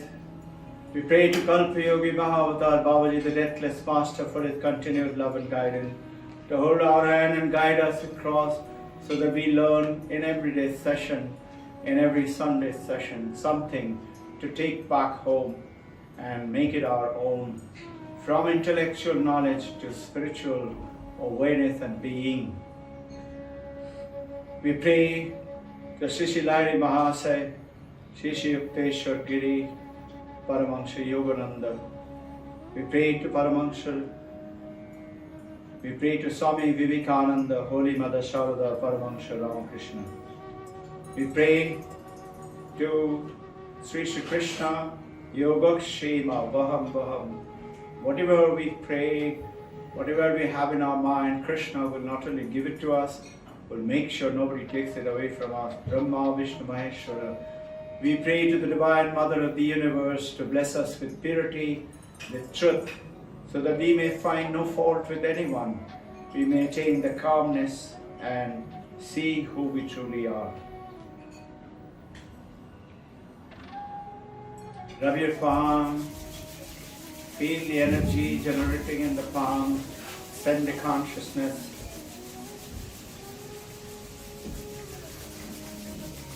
We call out Omkar loudly and send the energy. Double breathe in.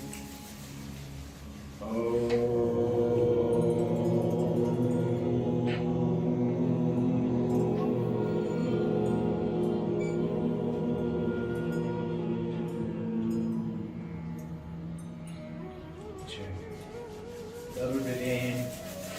Grab your palm.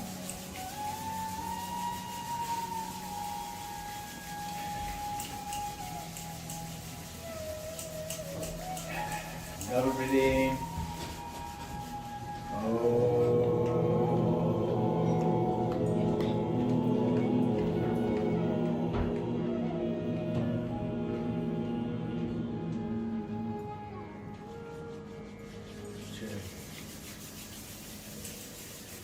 Rubbing in.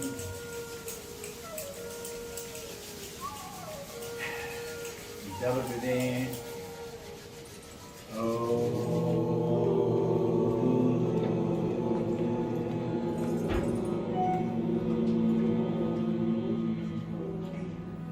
May all your wishes be fulfilled swiftly and quickly.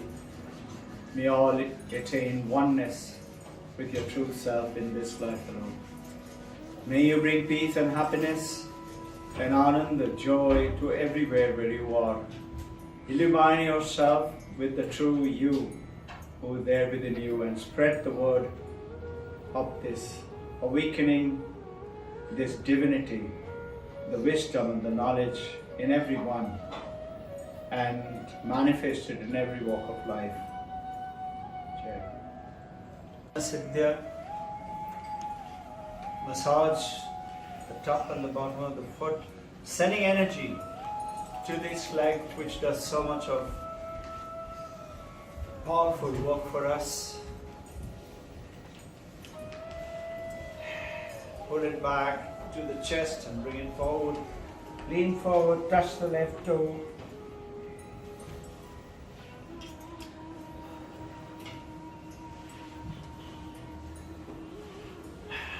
Relax. Right foot straight, left leg folded. Adding energy, massaging.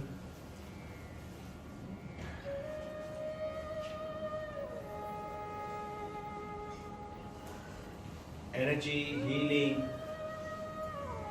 Remember your power of healing with your mind.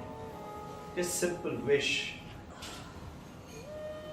It's very powerful, and it becomes more powerful as purer you get.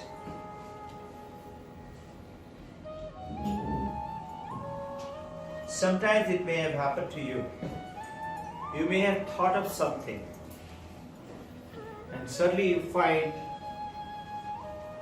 that somebody, your dear, near, or friend, has got that for you. How does that happen? The more purer the mind, every wish of yours, every thought is known to the whole universe.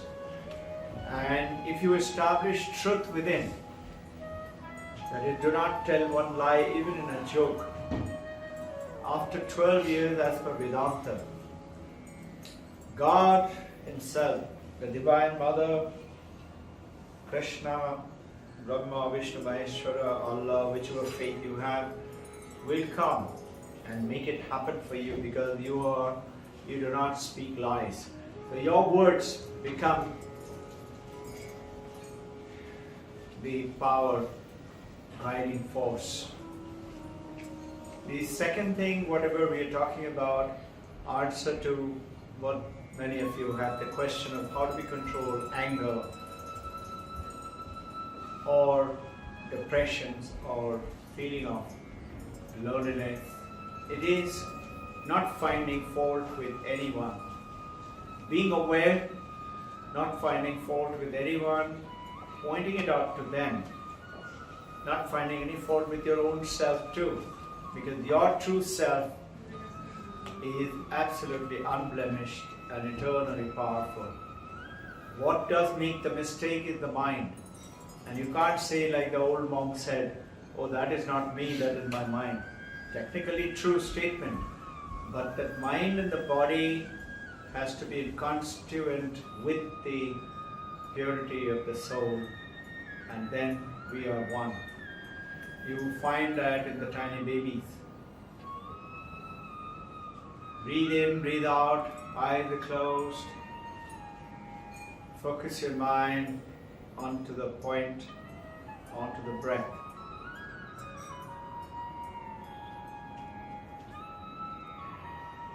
We start with a prayer to the Divine Mother of the Universe, to Krishna, Brahma, Vishnu, Maheshwara, to the gods of all religions, saints of all practices, to bless us so that by the end of this session, we attain something and take away to home.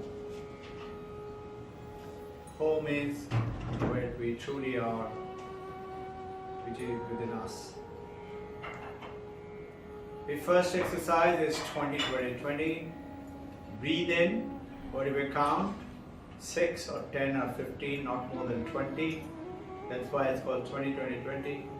And breathe out, same count. Breathe in, whatever count, hold same count, breathe out same count. If my breathing in length is only 6 count, I will hold for 6 count and breathe out 6 count. Basically bring harmony and peace and calmness. If it is 15 count or 20 count, hold for that count and breathe out for that count. Let's begin now.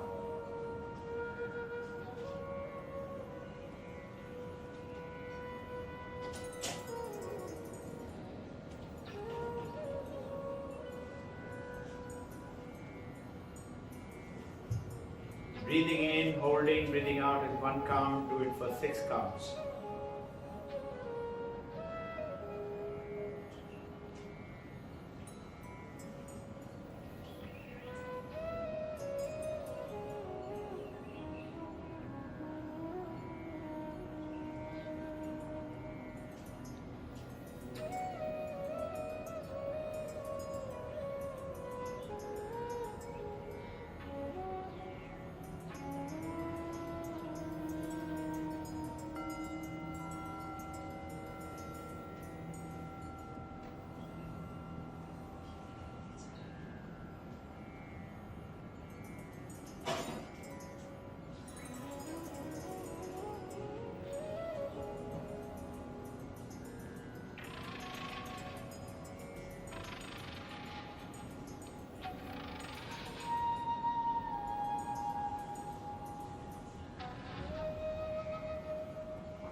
Fist after the 6th count, put it in front of the knee, fold it, fist clenched, pointing inwards.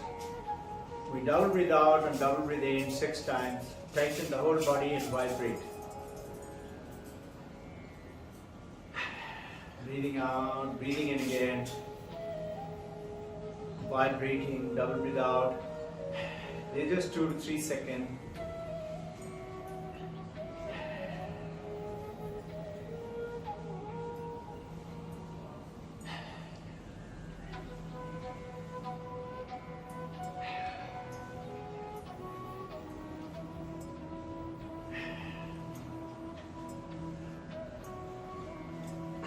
First exercise, mindfulness exercise, breathing meditation. We breathe in, follow the breath, only feel the coolness of the tip of the nostril. And then don't hold, breathe out, feel the warmth of the tip of the nostril. Only the awareness of breathing in, not the breath itself, follow the breath, not that, just feel the coolness at the tip of the nostril and warmth at the tip of the nostril. Let's begin.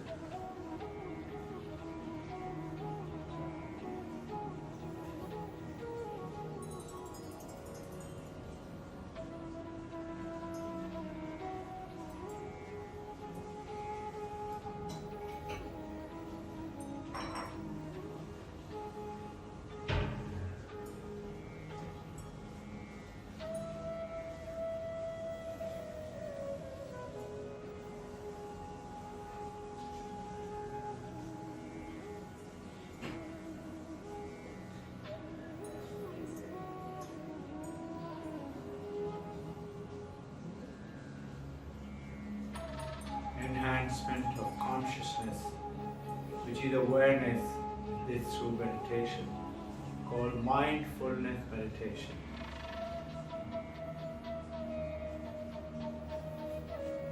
Even babies can be utilized. Little babies who can understand 2, 3, 4 years old plus, may be hyperactive, may be distracted, may be restless.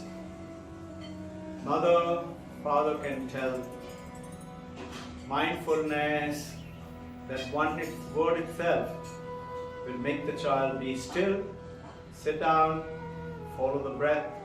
Maybe a 20-second routine, 30-second routine. Maybe do it 5-6 times. You will be surprised how quickly that restless, defocused status calms down. And the child is learning the power of the meditation, power of the breathing.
Sound of the bell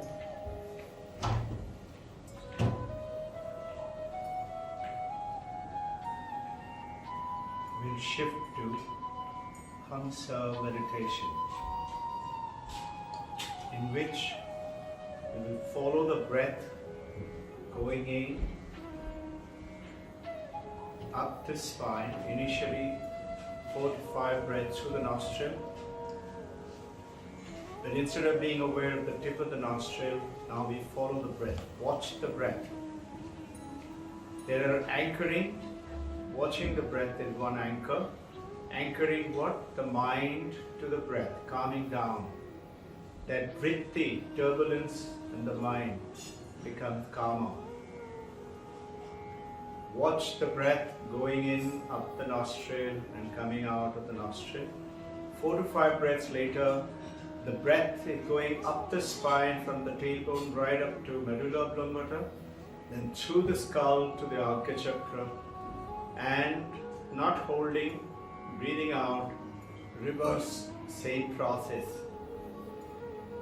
Equal count going in, equal count going out. You may keep a count. In the first stage you don't. Second stage, you set up a count. That's the second anchoring of the mind. I'll guide you as we go along. Let us begin now. Posture is right, back is straight, shoulders pull back, chin parallel, a little above, not down. If the chin is down, you will tend to have very funny, stupid thoughts. 1 and 2, you will tend to go off to sleep. Starting Hamsa meditation. As you breathe in, chant Ham, and as you breathe out, chant Sa. That's the third anchoring. Hamsa means I am that. Aham Brahmasmi, Mahi Brahmahu. I'm not the body, I'm not the mind. Starting.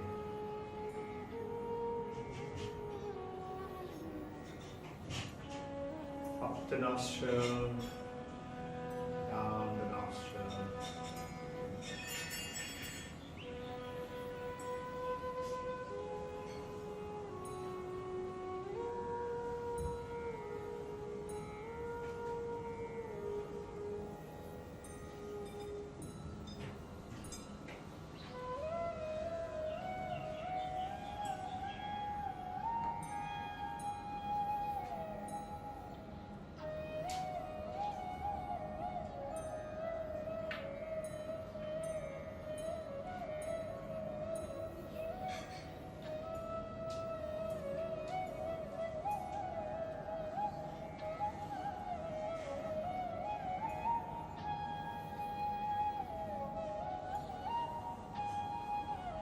Four to 6 breath through the nostril, watching the breath, saying hum, sa. With the sound of the bell, up the spine and down the spine.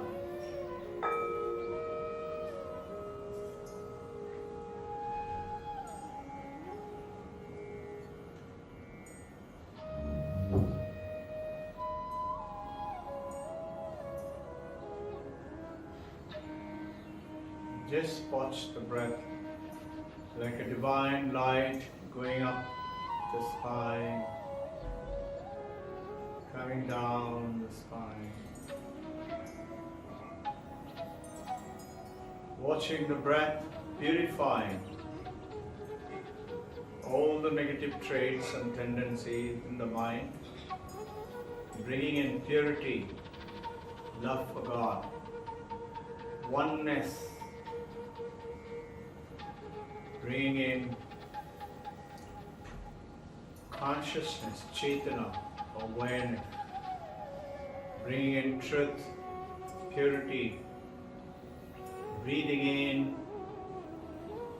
Shata Sampatti, Viveka, knowing what is right, what is wrong, Vairag, detachment, Shama Dama, controlling of the mind, controlling of the senses, praying for it as you're breathing in and Titiksha, not giving up, Uparati, holding on to the power collected through Shama Dama Uparati, Viveka Vairag, Uparati, holding in within ourselves and delving into Samadhana. Shraddha, respect for the word that I listen, the word that I research, the question that I ask, believe in it, and through Nididhyasanam, as we come to that, we make it our own. Not intellectual knowledge, but spiritual awareness and being, knowing to being.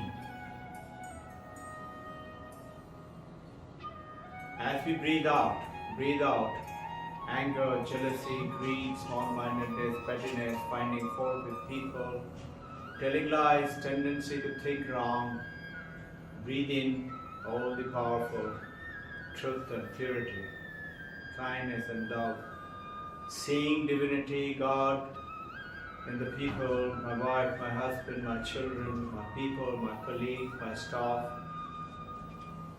to everything around.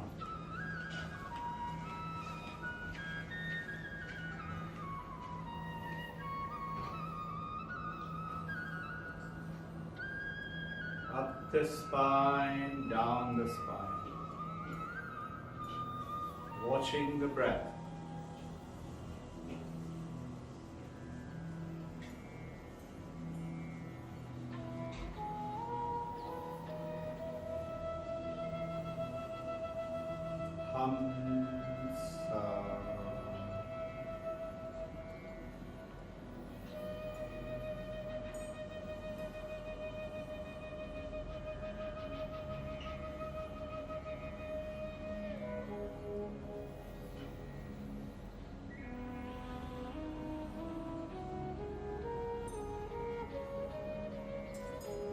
Watching the breath going up the spine, through the sushumna, cleansing.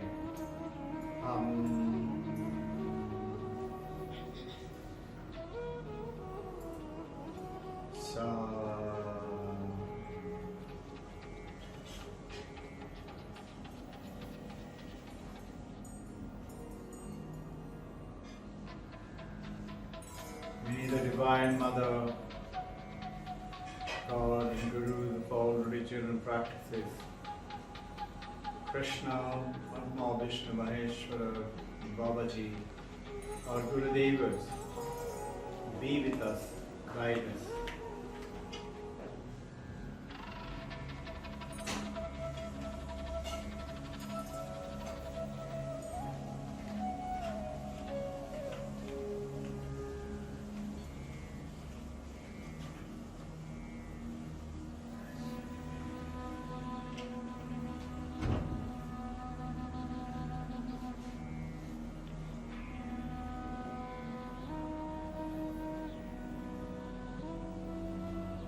May we be blessed by the Divine Mother of the Universe with purity, with truth, with oneness, with not giving up attitude, attaining every goal that we set in our mind, conditions to fulfill them. I will attain the goal that I set, the diksha, not giving up. Obstacles will come. I'll remove the obstacles when I breathe out. May all the obstacles to the attainment of my goal be removed with the spiritual help of my Gurus, God, Divine Mother, Krishna, God of my religion. By the Atman, by the Brahman, by the Advaitavadi.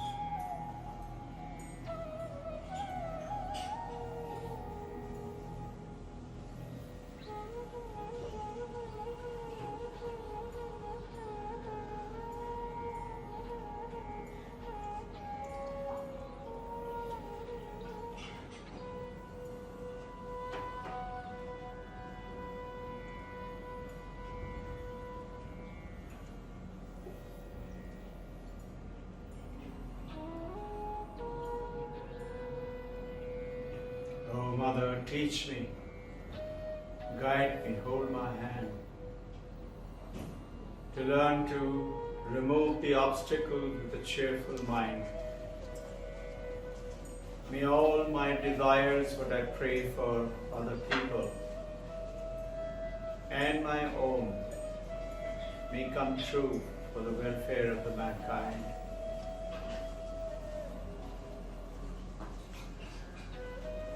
Yogakshema Vahanta. May Lord Krishna grant us and protect what we have towards attainment of oneness and bring in detachment and viveka vairag within my own mind.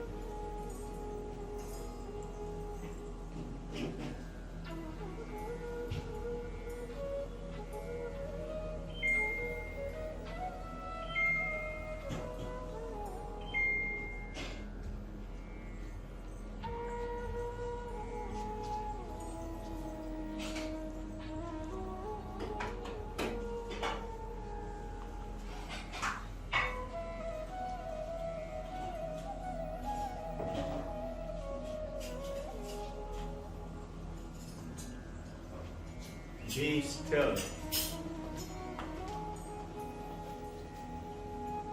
Don't move. Even if there is pain in the knee, some tendency to sneeze or cough, it's alright. Try not to move. Try not to distract your mind with action.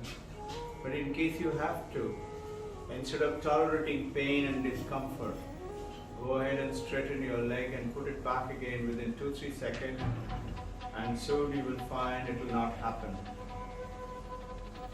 If you have to sneeze or cough, it is okay.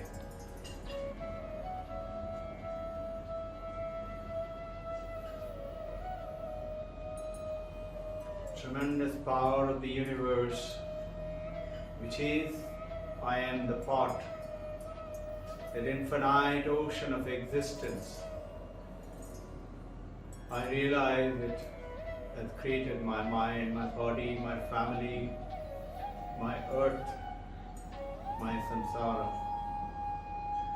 I appreciate it with the consciousness, Sat Chit, and I am in joy, Ananda.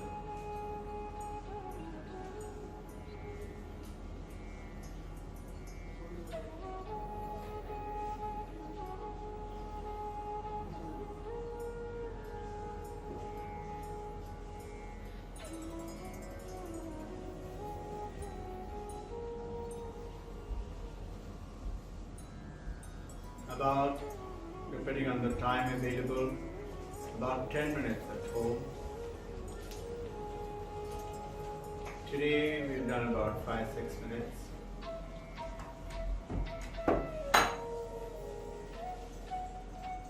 Take 3 to 4 breaths before shifting to the Omkar meditation.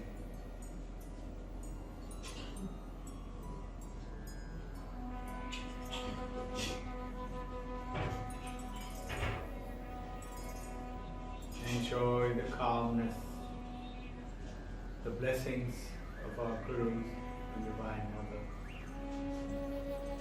With the sound of the bell, we shift to Omkar meditation.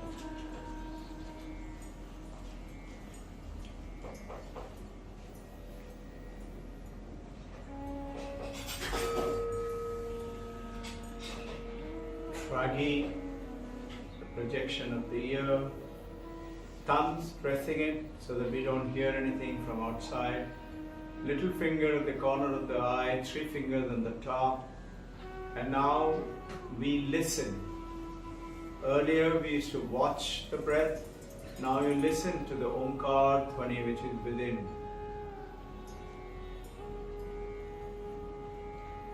Listen. There are many Omkar happening within. Listen to the loudest sound. May not sound like Omkar, but no, it is the origination of all sound in the universe is the Omkar,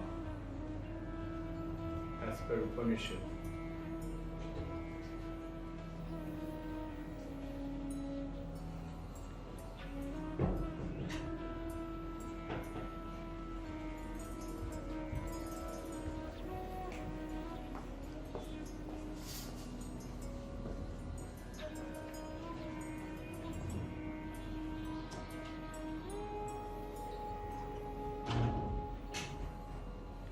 silently chanting Om within your mind and listening to the Omkar physically within our own self. Every cell, molecule of the body and charging with the Omkar, vibrating with Omkar.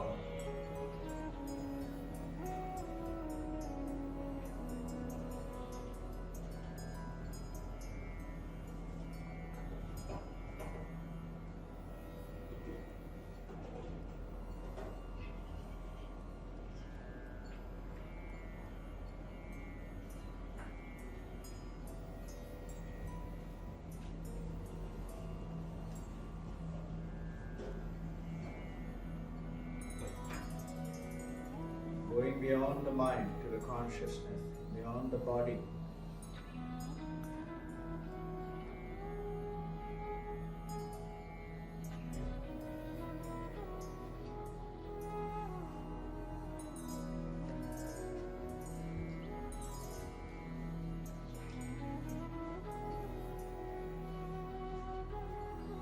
Mano buddhi chitta ahankar naham Chidananda Rupaham Shivoham Shivoham.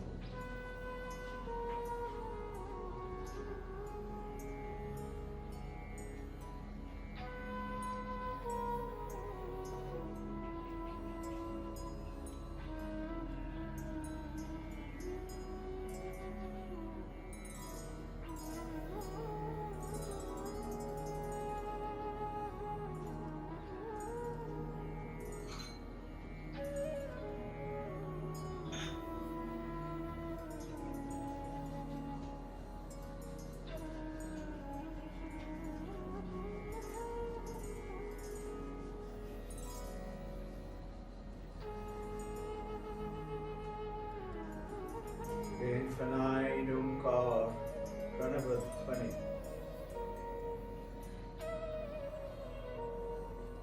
is Brahman with consciousness.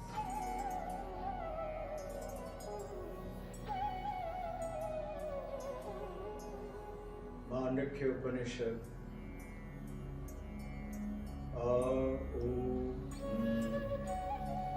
waking, dreaming, experiencing with the consciousness, my waking world, my dream world, and the silence of deep sleep world, where I am conscious and aware, experiencing the absence of all experience in the deep sleep, experiencing the absence of experience.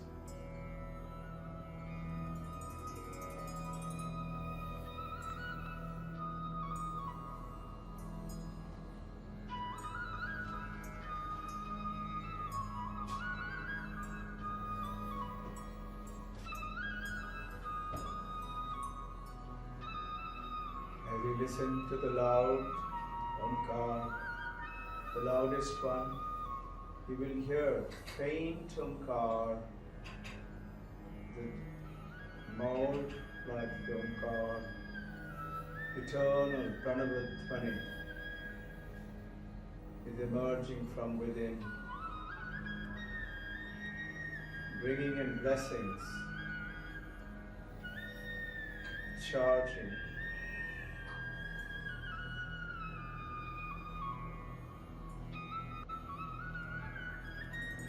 See the brilliance of the Omkar around. Symbol Omkar brilliance, maybe in the forehead or top of the head. Visualize. Focus on that. Learning to focus, to concentrate.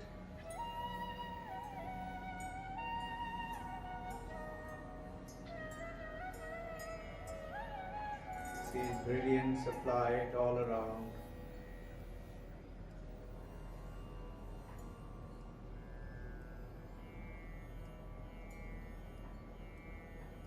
About 10 minutes at home. Today about 5-6 minutes. Slowly may lower your palm without opening eyes. Stay in that. Before we go into Vedantic meditation, you may stretch your limbs. This is the time, as per Kriya Yoga, you will be doing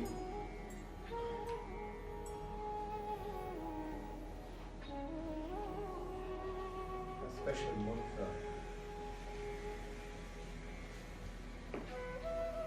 Mahamudra.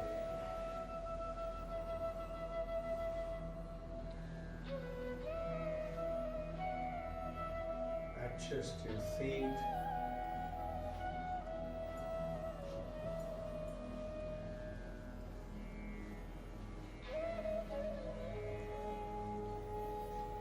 The sound of the bell will start to go into Vedanta meditation.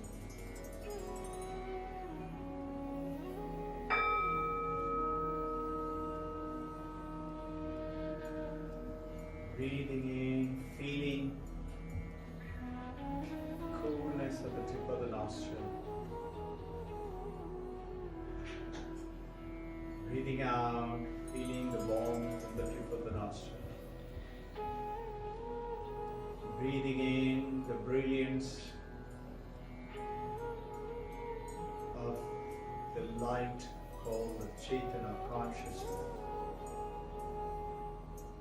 The light of the light. Anchoring the mind with the breath, with the cool and the warm feeling. Anchor one.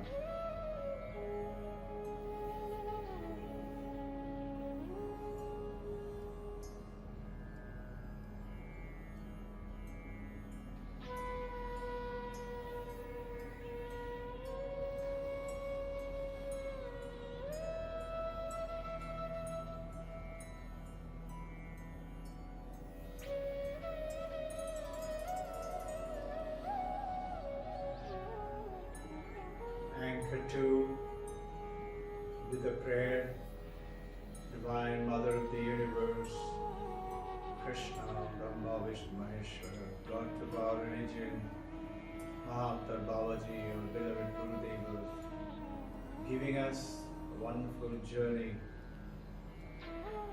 to go beyond the mind to consciousness. Anchor two, set up a count. Breathing in and breathing out is one.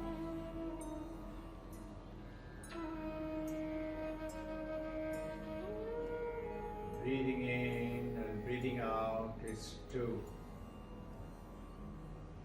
Anchoring the mind with the second anchor, count. 3. Continue till the count of 10, not more than 10.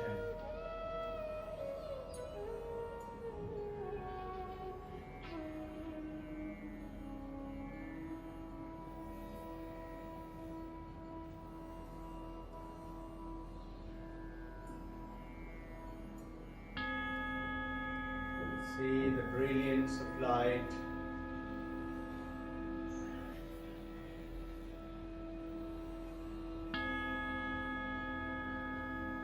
Color of the light may vary between your Chaitanya, your consciousness, your mind. Generally brilliant golden, yellow, white. Maybe other color. Maybe all 7 colors.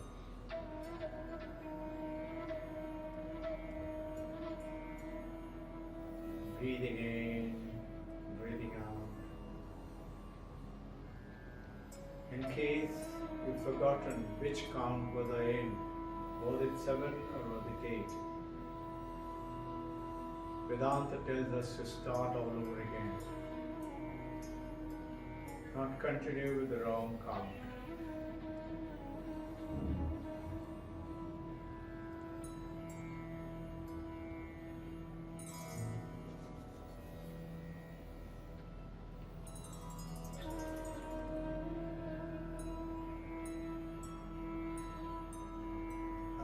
completed 10 counts, I start again. Another count of 10.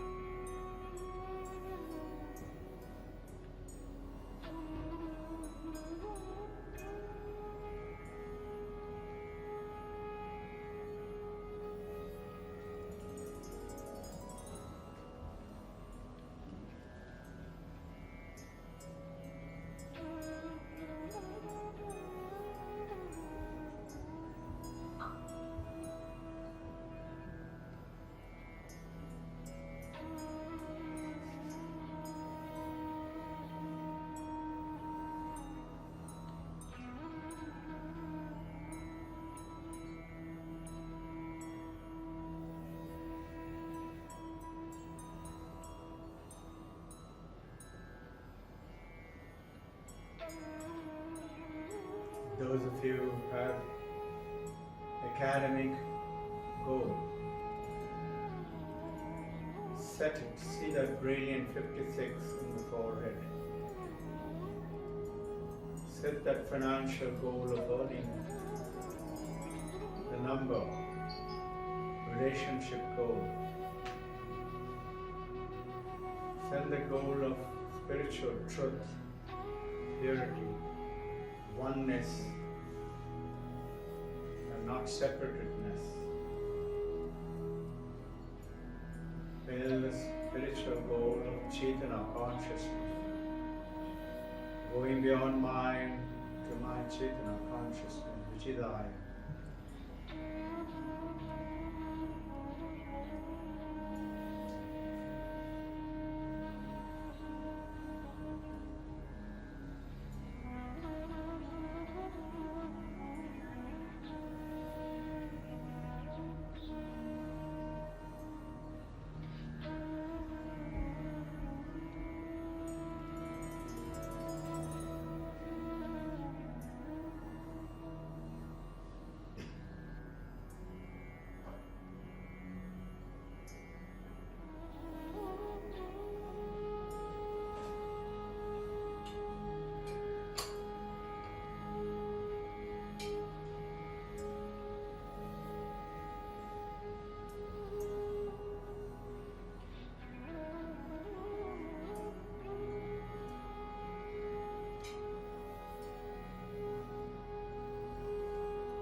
Now, my perseverance, following with Viveka, knowing what is right, what is wrong, and not doing wrong. Vairag, detachment from Vishaya, and attachment to Ishvara, to Brahman. Shama, controlling of mind. Dhamma, controlling of senses. Titiksha, praying for oneness, steadfastness. I am not going to miss my goal. I shall not give up. Uparati, holding on. Samadhana, prayer practicing. Shraddha, knowing the words of Vedanta. Knowing about ancient Rishi cannot be wrong. I have to realize it. Just like studying physics or mathematics or German language.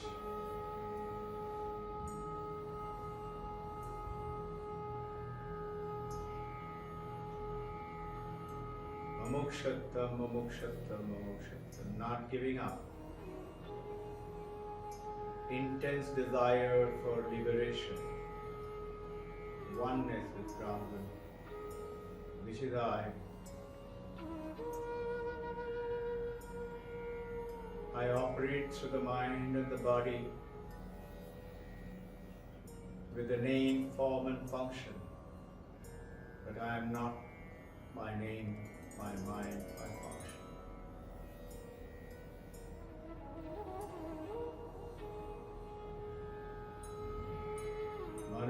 Buddhi Chitta Ahankar Na Aham Chidananda Rupaham Shivoham Ahameva Apre, knowing it fully, established firmly within. As we breathe in Mandakya Upanishad Vedanta meditation, or the waking state that I experience the waking world, everything and anything. The dream world, Sapna, Jagrat, Sapna, Prapancha, Upasana. Waking, dreaming,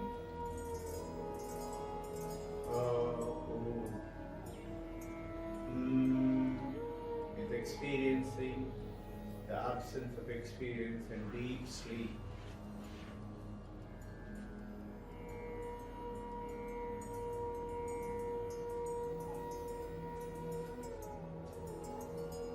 Just visualizing it. Soon it will happen automatically.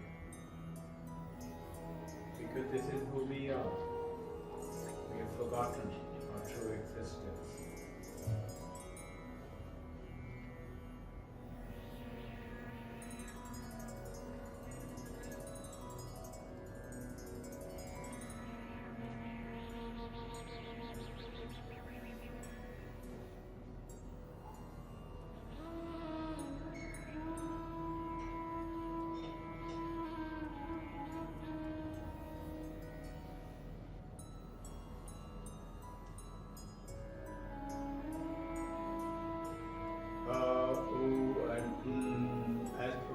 Upanishad, the fourth, the Turiya, is I, the consciousness. After Om is the silence is the Turiya. It's the light within, light everywhere. My body changes, ages, deteriorates, and then dies. My mind changes through the day. Calmness to disturbed mind, hatred, anger to peace and love, doubts to no doubts, knowingness. In sleep, dream sleep, imagine, visualize. That's experiencing the absence of experience, all silent. Now the silence. That silence is the light, Turiya, the fourth. Engulfing me and everybody else around. Light of the light. Jyoti, Jyoti, Ochala.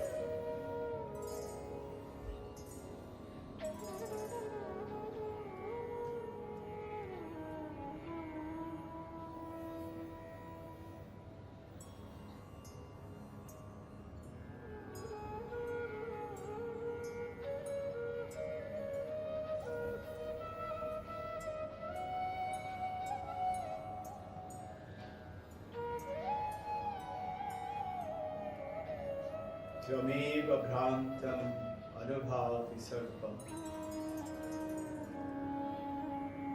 tasya bhata sarpam idam vibhati.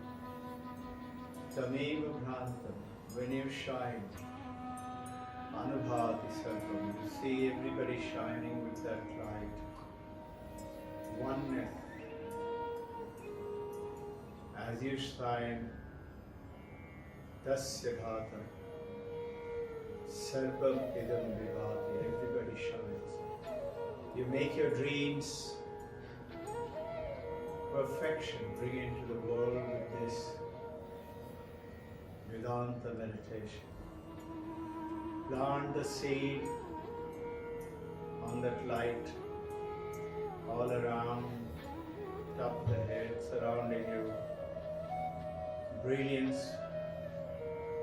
Find somewhere in the center the seed of your wish, your prayer, your desire. You may have more than one. And know, believe, it will come true.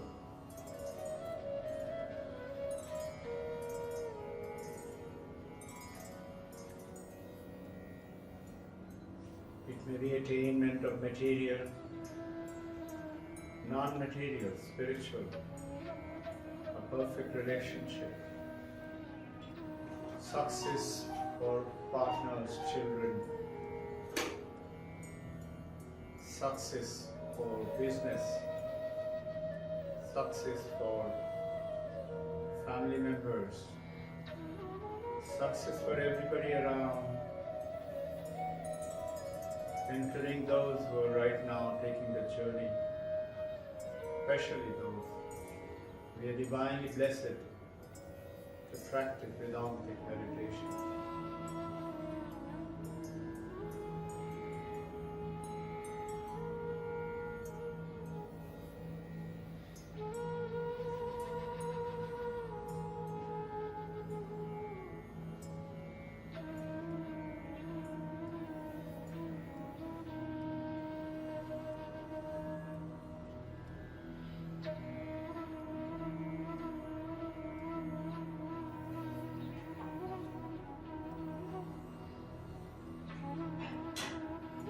May there be affluence. Affluence is no shortage of everything. Love, harmony, finance, health, calmness, understanding of Vedanta, blessings of gods and gurus of all religion.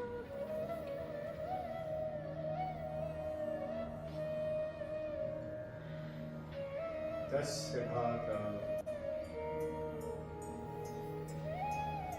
anubhavat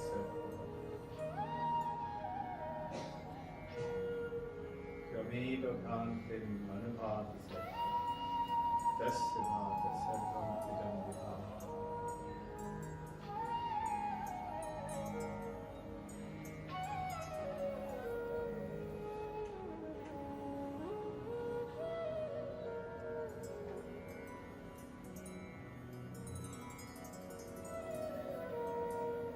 You're being divinely blessed for perfect health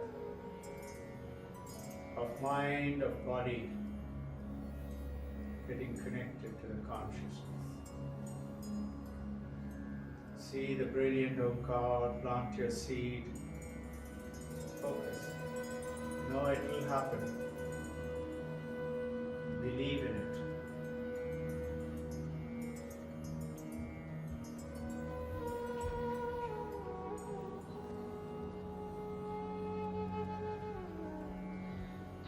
Take 3 long breaths to the pranam, to the Brahman, to the Gurudevas, Divine Mother of Krishna, Babaji.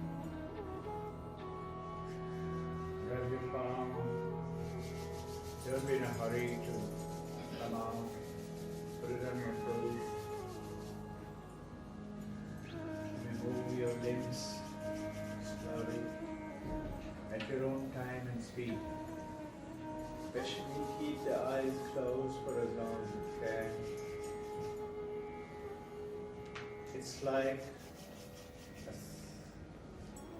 there is an ocean of nectar behind us. And we are ignorant, we are dying of thirst.